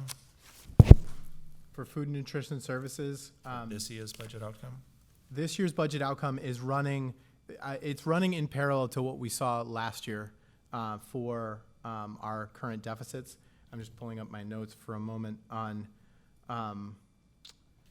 the the key areas for food nutrition services are increased costs for the satellite meal services and increased labor costs.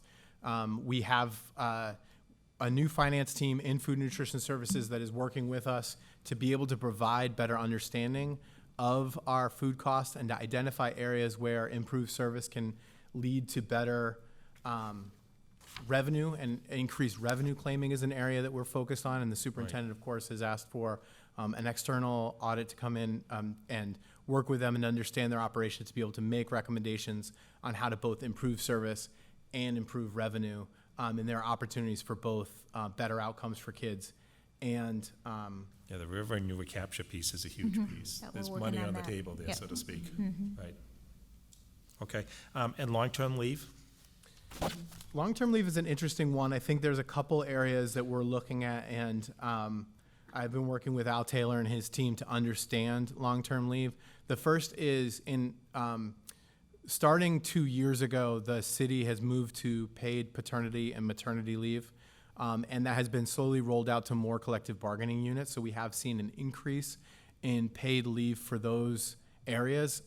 We're diving into the data to understand how much of our long-term leave is due to that.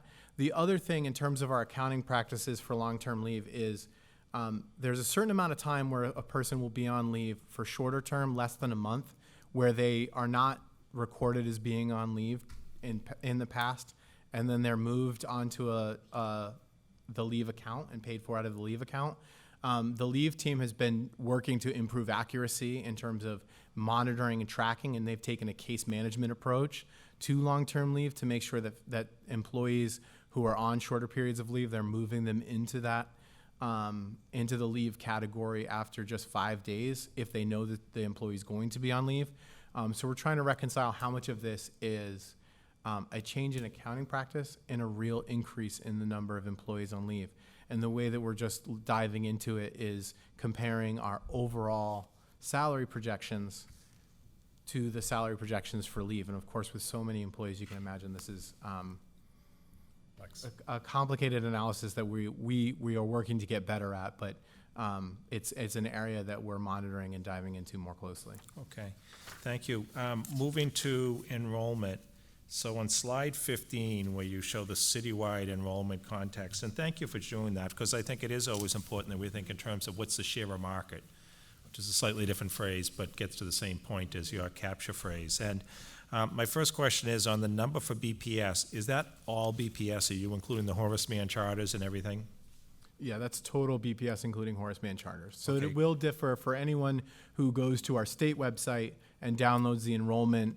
The key difference there is when you download our enrollment from the state website, that includes only BPS district schools. Yes. The Horace Mann charters are excluded.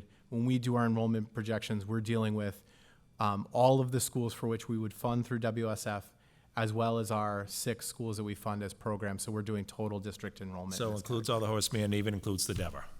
That's correct. Okay, great. So that's a true BPS total figure. Yes. Excellent. The number that you have for non-BPS of the roughly 24,000, what is charter? What are the charter seats now in Boston? Is it?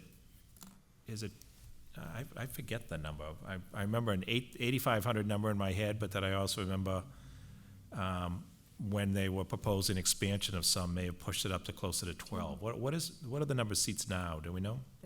The current number of charter school enrollment for the last school year, which was SY 18-19, there were 10,700 students in charter schools. There are some charter schools that are rolling up their last year of expansion for next year. I do believe the number is closer to 12,000, but I don't have For the total cap approved number. seats, I think DESI Total approved seats. Right, okay.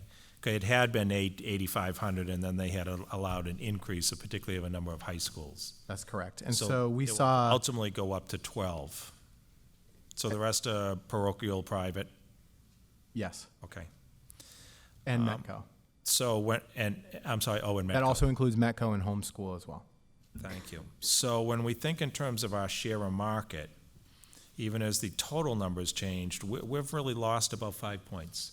We've gone from 74% in 13-14 down to 69.9 or 70%. So we've lost 4 points of share of market, so to speak. So I just bring that up, Superintendent, in the context of yours. We want to be number one choice for parents, right? That's a way to get that number back up. I'm also fascinated, and thank you. This is the first time I've ever seen in a budget presentation where you actually have the birth figures. We've talked about it for years, and people always said, can't you look ahead? You're actually doing it, so thank you. So if I read this right on slide 16, so looking at, for example, school year 19 and 20, you're saying 3,780 enrolled. And 5 years previously, there were 7,740 births in Boston. Right? That's correct.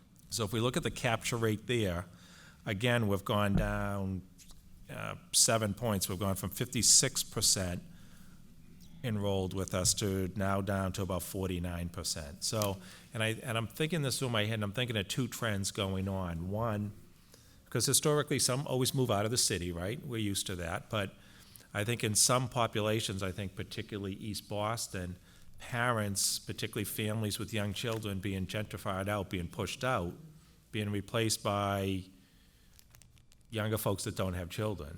But an offsetting trend in a number of our neighborhoods are parents who want to stay in the city and are really pushing us for demand. We've seen that which have fairly large birth rates as well. So we get two different trends going on, but we're losing. I'm confused because This wouldn't also capture, I don't think, Nate, does it capture our new-to-country students here if we're not capturing birth rates, so we have this is just enrollment. based on the birth rate, Yeah. right? So it doesn't show who's moving in, Right. and it doesn't show who's moving out Right. or deciding to stay. It's just giving a rough estimate of roughly looking ahead. But does the birth rate guarantee that they were gonna actually live in Boston? I mean, a lot of No. people Right. give birth No. in Boston. Right. So, but is this number capturing everybody who's given birth in Boston versus who's living in Boston? Is this birth rate in Boston hospitals, or is this birth rate to Boston residents? Is birth rate to Boston residents in this case. I So think these the are people birth rate for living in Boston the city. hospitals is. Okay. Yeah. But not necessarily, but again, over 5 years, they may move out of the city, they may be pushed out, et cetera. So, but it's a good approximation. But again, it's not like they have charter alternatives at K2. Why are we going from 56 More. to 9 in K2? We have seen over that period the sort of stable charter enrollment in elementary schools. Well, there's been a thousand student increase in K2 to 5 enrollment in charter schools. So there has been some enrollment increases in elementary charter schools over that same period. There are a number of different factors that come into it. I think the superintendent mentioned one, which is you have, and this is true at any given grade level, but for the number of students that are born here, the number of families that can move here when their kids are entering school age, the number of families that immigrant here from other countries, they're just we are working with the BPDA to be able to understand all of these broader trends and get data that can help influence us. Of course, once we have the students in K2 and first grade, it becomes much easier for us to predict our cohorts going through. In a lot of cases, everyone would look to us to say, how many kids do we think we're going to have in the next grade? Because we've captured them. What we've also seen in interesting trends is it used to be back in 13-14 that if we didn't get students in K2, that we would still see about a 10% increase in students in grade 1. And so that has almost completely gone away. It's now if we don't get students in K2, we don't have very many students who enter in grade 1. As we've expanded more K1 options, we've also seen less families come in K2. And so there's... Because if they don't get in K1? Yeah, and I can be descriptive about it. There's so many factors, and it's an interesting place where we need more information around what families are experiencing.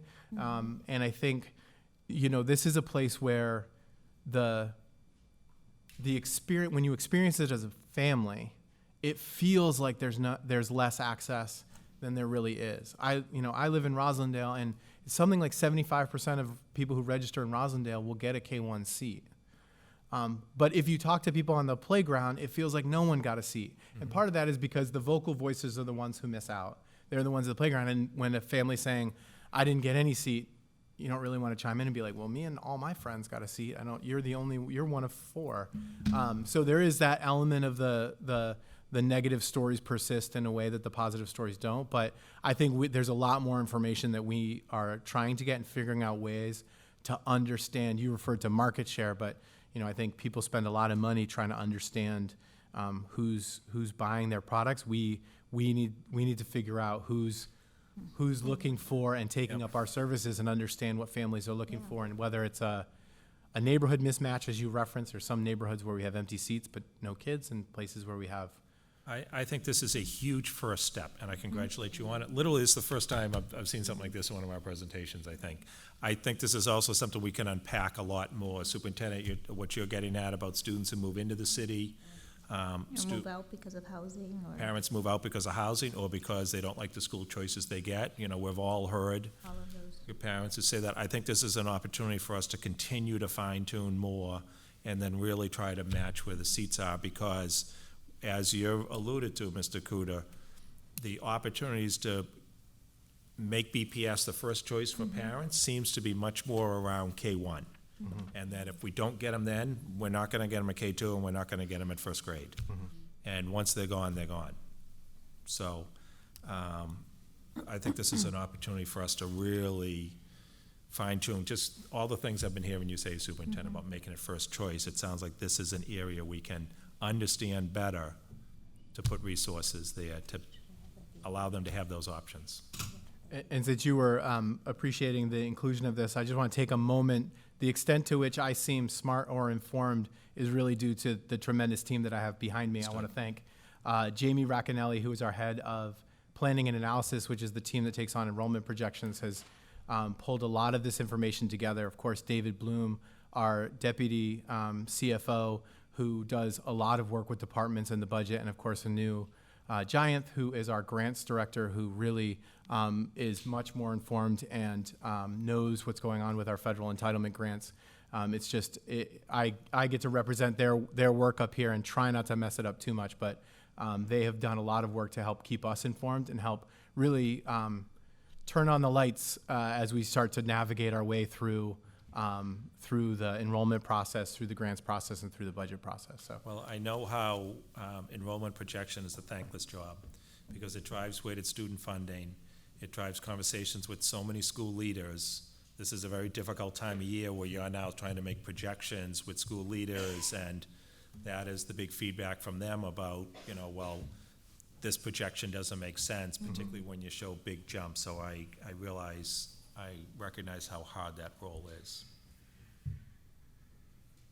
Thank you. Thank you, Mr. O'Neill. Vice Chair.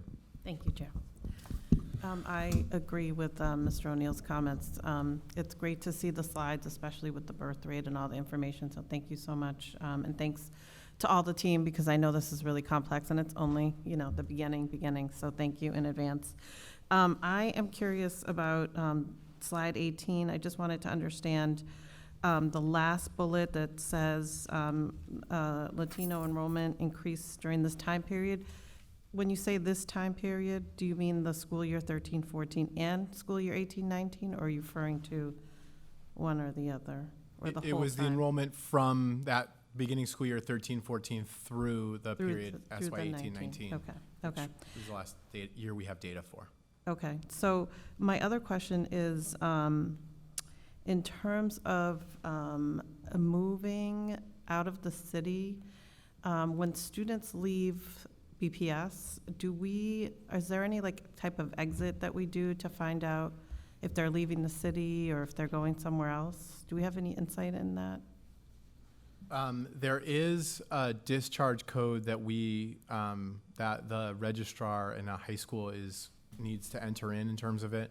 I think this is an area that, again, we're looking to improve in terms of our tracking our students. Both there's a data benefit to it, but more importantly, we want to make sure that if our students are unenrolling from BPS and are transferring to another district, we want to make sure to follow them to make sure that they enroll in those districts. So we definitely need to improve that area of data collection.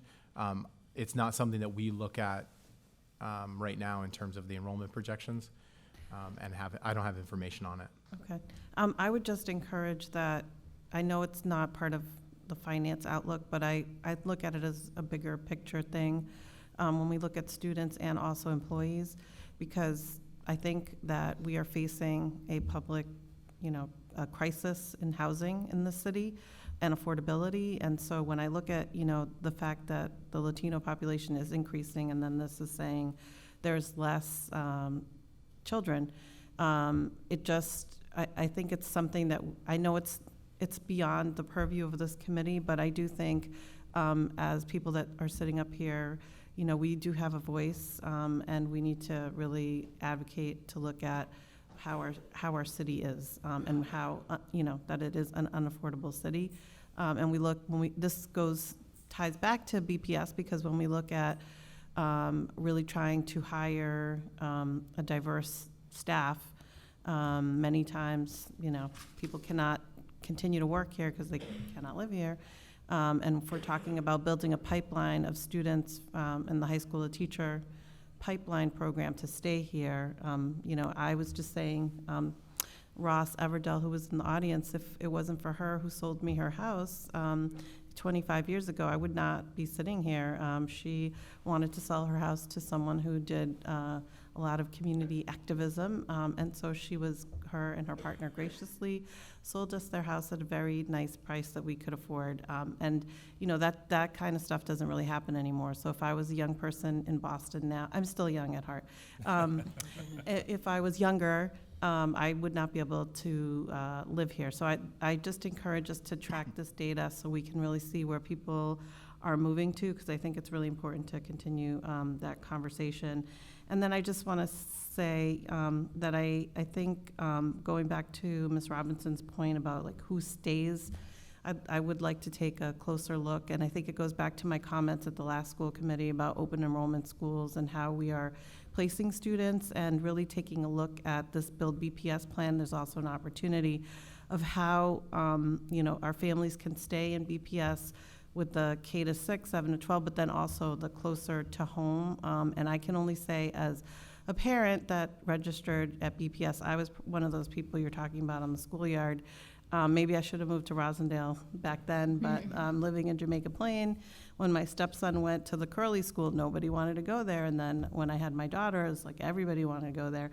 And we did not get any seats in our immediate area, and so we did charter school as a backup. So I registered again in K2, and we did not get a seat in our neighborhood, but in October we got a call to transfer to a school in JP, but by then the school year had already started. So the reason I tell that story is also, if there's any way, and I know it's really challenging, but if there's any way, I think, to tell people earlier, if I had known that, I would have placed my daughter at that school in JP earlier, but the year had already started. It was just a lot of trauma, to place her when she'd already been somewhere for 3 months, because she started in August. So if there's any way, I think it goes back to that customer service. And I think as we look at opportunities, I've said before, I'll just say again, that there are opportunities for our families to get more excited when we look at Build BPS and really look at campuses and look at how schools are matched. So we have many schools that are great, but they're seen as not great. And so if there's a way to figure out how we match different schools together so that they work together, whatever that looks like. But I think things that can change the narrative and the marketing for schools. So I do think there's opportunity there. Thank you. Thank you, Vice Chair. Mr. Sean, you had a brief comment. Good evening. Thank you for keeping us very well informed regarding your process. I have a few, as a matter of fact, very small questions.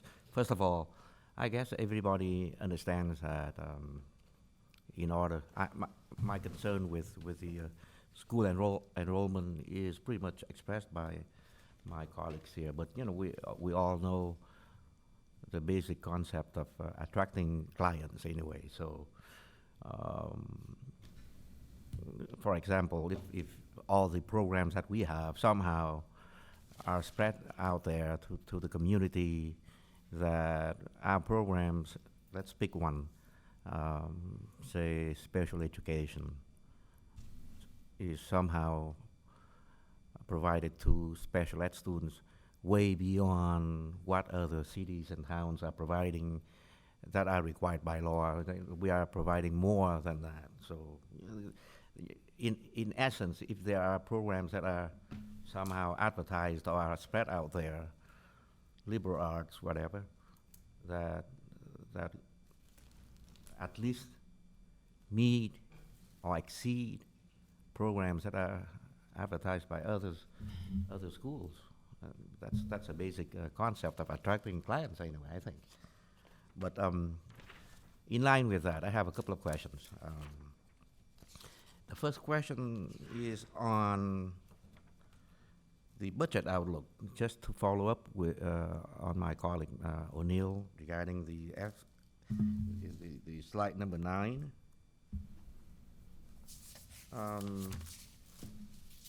You are saying that the long-term leave is now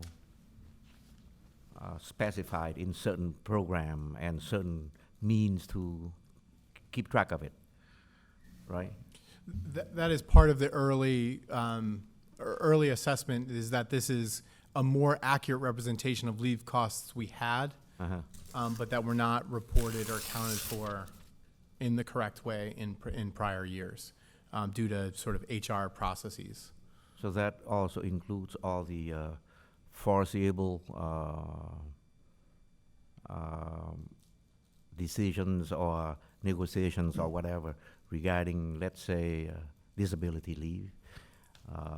Everything is somehow regarding the leave will be kept in a foreseeable structure, so to make sure that it's in line with the expected budget, I guess. Yeah, so we look at it in the context of spending on salaries overall. The good news about being such a large district with so many employees is that we tend to follow fairly predictable patterns of salaries by time of year. There's always a point in the year where we have new information. The October projection is one of the hardest to tease out because it's the first time we're looking at salary run rate, because many of the teacher contract doesn't take into effect until the end of August. So it's the first time we have, September is our first real payroll where all of our employees are in place. And so when we start to see every year, there's always a moment where we look at the projection and say, that's not what we expected. And then we dive in to see, is it a change in practice with what the human capital team is doing, or is it a real change in policy, or is it an unexpected change in either vacancy rates or things like aging population could lead to more experience in the teacher contract means more higher pay in either grades or steps. So we see those kind of shifts every year that we kind of monitoring at this time. And then that's why our projections are really conservative at the start of the year, because we don't want to bank on too many of the initial fluctuations as being good news before we really have a number of payrolls and a number of months under our belt. Excellent. The number of expenses, one of the area that is higher than expected is the special education. Could I somehow gather that is because that happened because of the number of special ed students increase, aside from the increased cost? Is there anything that we can rely upon to understand the high expenses in that area, in all these areas, especially for me, special education? Yeah, in special education, the area that we've been monitoring in special education has to do with the provision that provides ABA services, mostly for students with autism. And we have had an increasing need that we've projected. As part of that increased need, we have projected the need for the ABA service providers, and we've added the staff, the BPS staff, to be able to service those students. As we have increased the number of staff, as vacancies occurred, we have more, I think what are referred to as compensatory services, which is if there's a staff who is, if we have a position that's vacant, so they're not able to provide the services to a student, we will then hire on contractor costs contractors to come in and provide those services. So we're both trying to estimate the number of contracts that we need to be able to supplement for those services, and then the cost of those contracts. And of course, this is an area of need that's rising, not just in Boston, but in Massachusetts, really nationwide. And so ABA service providers, the cost is going up as the demand has gone up. So it's just an area where we are monitoring. We have great partners in the special education team that are monitoring this in particular, and we've gotten better at estimating our costs in year and then in future years, but it's an area where we've just seen an increase in total services being provided, and it's another area that we're watching in special education. Yeah, thank you. I think I would like to recommend that, that is an area where we should go above and beyond what is required by law. There may be, that's one of the area where we can somehow at least partially address the enrollment issue. Because in my community, I know that there are so many students that need special ed. But because of the restriction or because of the limited resources, BPS are supporting them because of not only the disability, but also because of the language. They would rather go outside. Yeah. So I would just say, when we did the long-term financial plan analysis where we looked across the country at other comparable districts, Boston spends more on special education services, both in terms of salaries and in overall services and supports, than almost all comparable districts. This is a place where there is a disconnect between the student experience, and sometimes when you hear families who are complaining about the difficulty in getting services, and just the sheer amount of services that we're providing. In our special education classrooms, we either exceed state standards for staffing or have lower class sizes, and in some cases both, than what you'll find in other comparable districts. I do think that this is a place where we are providing a lot of supports for students. And of course, it's an area where we always want to be focused on providing better services, because these are our highest need students who need public education the most. And so we need to continue to invest and review it. But I just want to take a moment to just say, this is a place where we are spending more than almost all of our peer districts and almost all of the districts in Massachusetts, if not all. Okay. Just one more recommendation. I'm sorry, I'm taking a little time.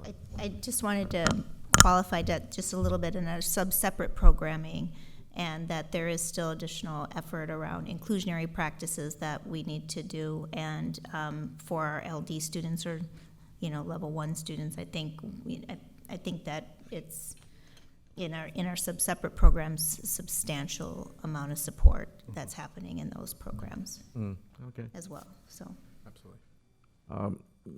I'm sorry to take quite a long time, for my part. So please bear with me.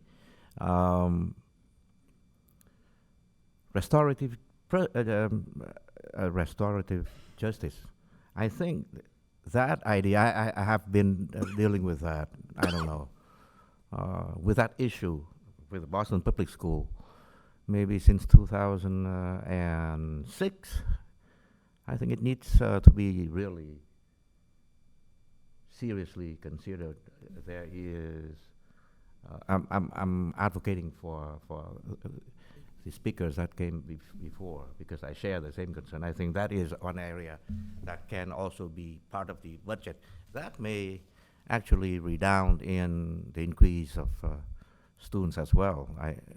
Given the fact that restorative justice, which is right now, in my view, are not applied or misapplied to certain segment of the community. I think that is something that we need to really look at, just to make sure that students are attracted back to the Boston Public School. So that's one thing. Okay, the last thing I like to press on is the slide number 13, where we have the budget process. We'll be focusing on core elements of rigorous and equitable liberal art education, tier approach to accountability, through support and collaboration, and decisions are going to be based on efforts and expected outcomes. Of course, the specification or the details of these kind of equity analysis will be provided. I mean detail to all of us. Thank you. Thank you, Mr. Tran. Well, thank you again, Mr. Cooter, for your presentation this evening, and again for running through 3 separate fiscal years. Excuse me, very efficiently. I want to start off and just saying thanks once again for pointing out the website that you and your colleagues and your predecessor, Ms. Lawrence, worked on very hard to get launched last year. That for folks at home, once again, I believe you're putting the slide up right now. It's bostonpublicschools.org/explore budget. This website is fantastic for diving into the budget and understanding where money is allocated across the district, at the school level, at the program level. And I highly recommend anyone that's interested in the budget to take a look there at any time to understand where each of those dollars goes across our district. You know, furthermore, with respect to a couple of the key investments last year, or I should say this year in last year's budget that we passed, I'm looking forward to hearing a little bit more on how those investments have panned out, specifically around safety. And I know we heard a little bit from Mr. Consalvo last week with respect to the efforts that we're making around security improvements to locking doors, finishing off some of the old 70s era classrooms that didn't have walls that went to, you know, the ceiling, and so on and so forth.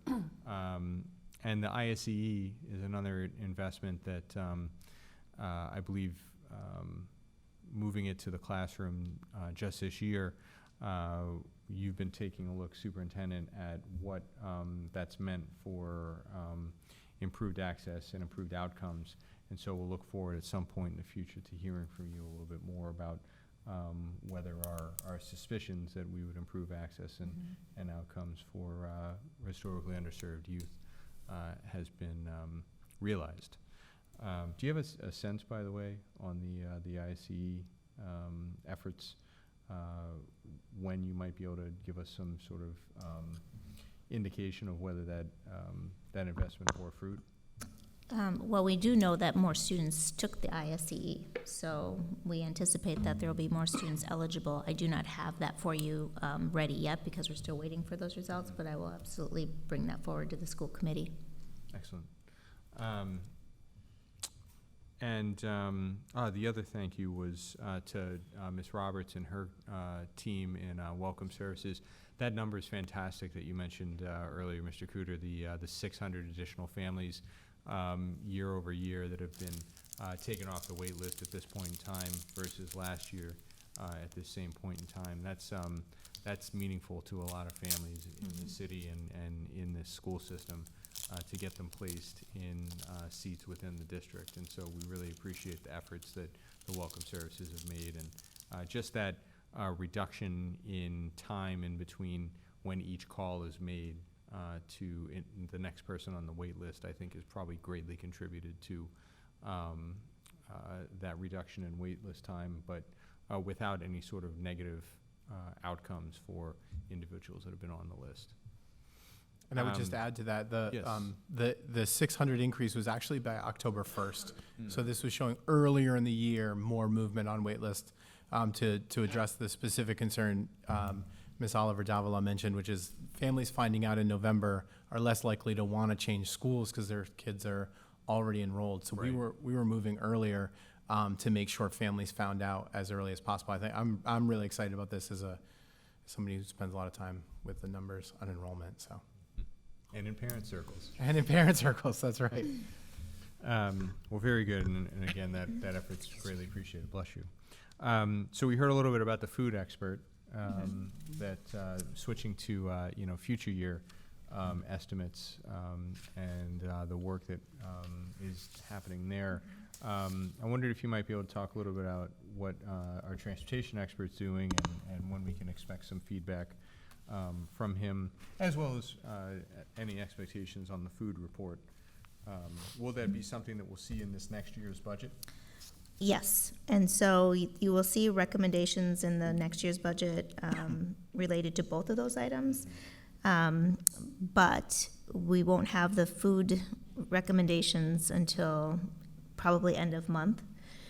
We have received the initial reflections of our transportation, and it is going to be very complex to fix our transportation issue. I'm not ready to report on it yet, but there are no easy fixes. So it's tied up into multiple things like routing, the way we do special ed, our contract with TransDev. It's tied up into how we do our monitors. Start times are a big one. Start times are a big one. And so it is absolutely tied up into that, the way we tier our buses. So I'm looking forward to having that challenging and difficult conversation. But if we want our buses to run on time, it is going to be a very involved process.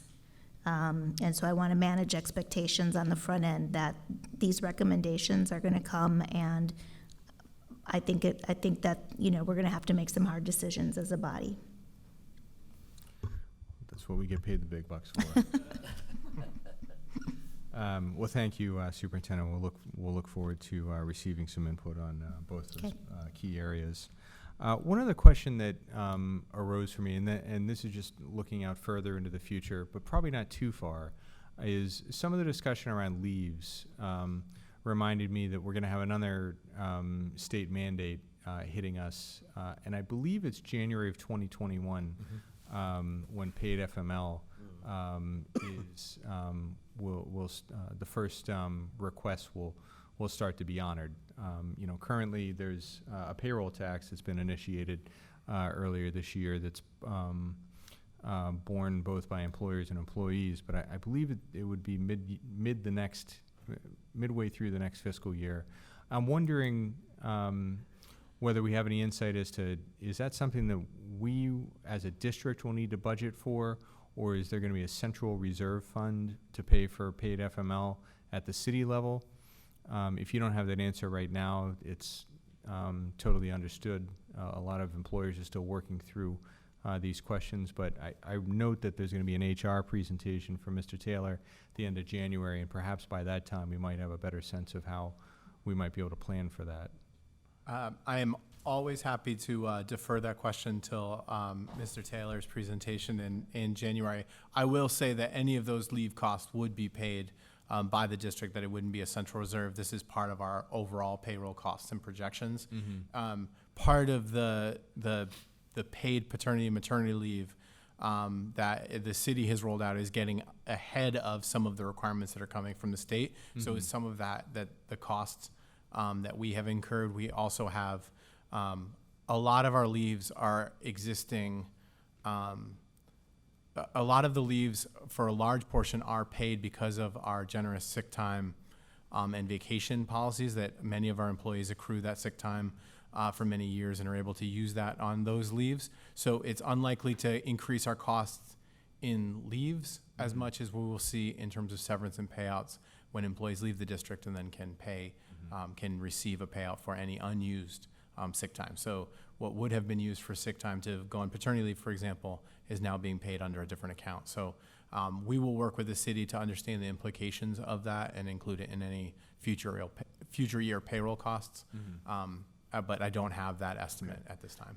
And you know, as you're talking, I'm thinking it through more, and I just recalled that, you know, that payroll tax that we're all paying into is actually going into a central fund at the state that's intended to pay for paid family and medical leave claims. I think the concern remains around just the items that you articulated, which are those payouts for individuals that then decide to leave the district.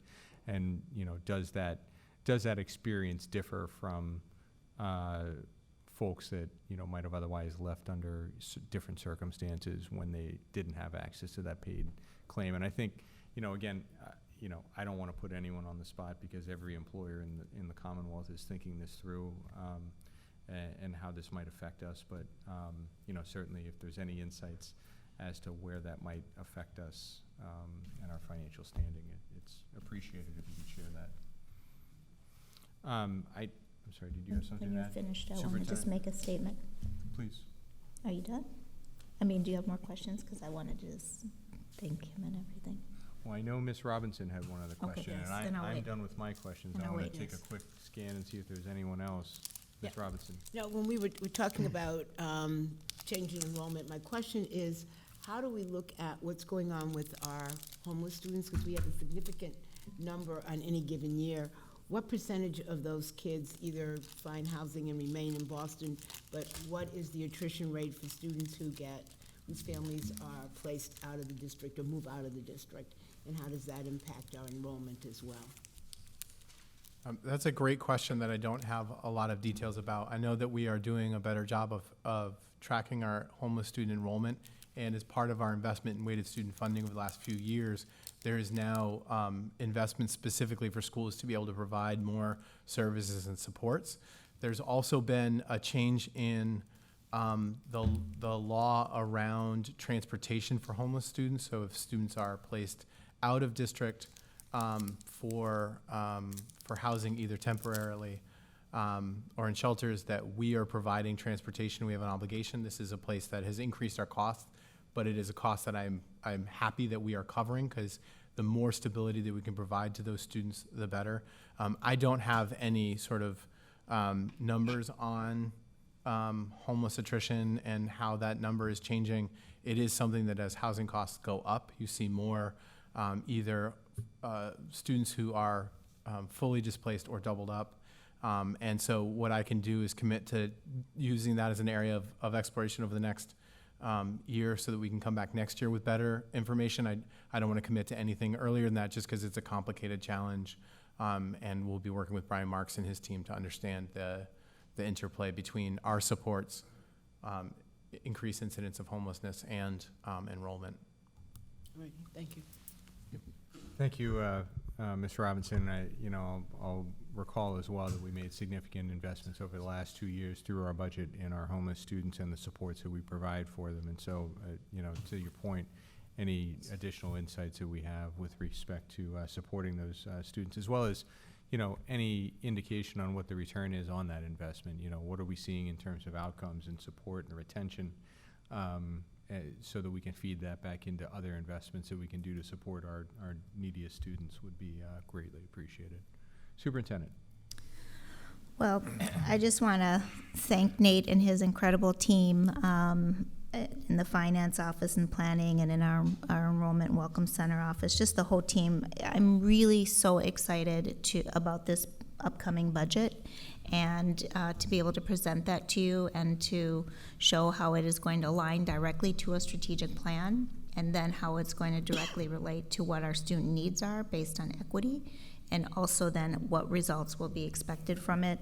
And I've asked this team really to stretch their thinking quite a bit, and I'm just so proud of this team. And as you know, a budget is a reflection of your values, and I think what you're going to see over the next several months is a reflection of our core values in Boston Public Schools. And I think you're going to see a focus on our neediest students, and answer right to your question about homeless students and how we're going to support them, how we're going to support our EL students, how we're going to support our historically underserved students. And I'm just really excited to work with all of you on that budget over the next several months, and the community as a whole. Well, thank you, Superintendent. Thank you once again, and congrats once again formally in front of everyone. Your new permanent appointment as CFO, Mr. Cooter. We will see you back here promptly at 6 p.m. on February the 4th, 2020. I believe it's February 5th. 5th? Well, I know you'll want to. I'll be ready at 24 hours. You'll want to early. hang out for the first 24 hours, get a feel for the room, But nevertheless, we'll look forward to it, and thank you again. All right, move on now to public comment on reports. Ms. Sullivan. Thank you. We have no speakers for public comment on reports. Very good. Is there any new business? Ms. Robinson? Yes, and I think in many of the conversations, we allude to it, but we never really talk about our teachers, who they are, and the impact that they have on our students. And I think that particularly the conversation around restorative justice today raised a lot of issues. And the question is, when can we have a fuller conversation about our educators and talking about the kind of training and support that they receive and their role in creating the kind of environment and opportunities for our kids. Our kids are failing.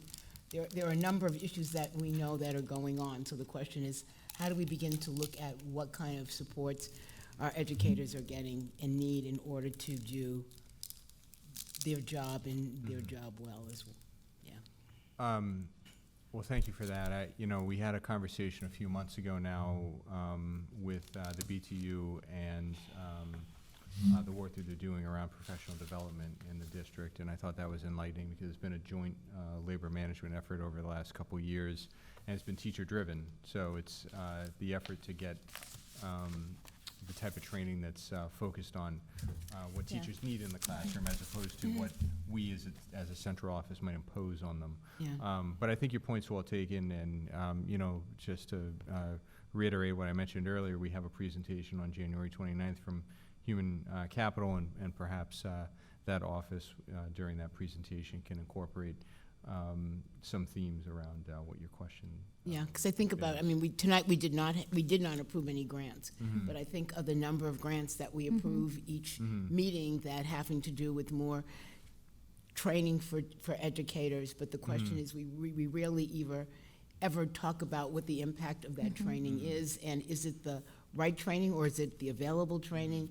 So we just need a more comprehensive talk about what educators who are educating the students that we have need to be successful, and what are we doing as a district to make sure it's happening for them. Yeah, we'd be glad to give a report on that.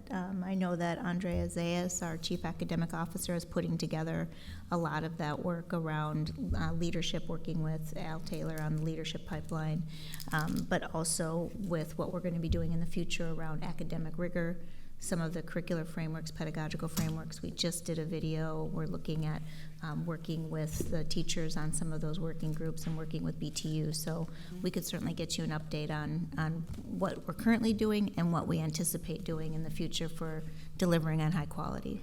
Great, thank you. Well, thank you, Superintendent. Sorry. We'll get to that. Well, that concludes our business for this evening. Our next school committee meeting will take place next Wednesday, December 11th at 6 p.m. The committee is now going to adjourn to an executive session for the purpose of discussing strategy related to the negotiations, ongoing collective bargaining negotiations with the Boston Association of School Administrators and Supervisors, otherwise known as BASIS. To hold such discussion in an open session would have a detrimental effect on the bargaining position of this body. The committee will not return to public session after its executive session. Ms. Sullivan, will you please call the roll to adjourn? Mr. O'Neill? Yes. Dr. Rivera? Yes. Ms. Robinson? Yes. Mr. Tran? Yes. Ms. Oliver Davila? Yes. Mr. Lecanto? Yes. The motion passes unanimously. Well, thank you, Ms. Sullivan. We're now adjourned from public session. Thank you, everyone, and good night.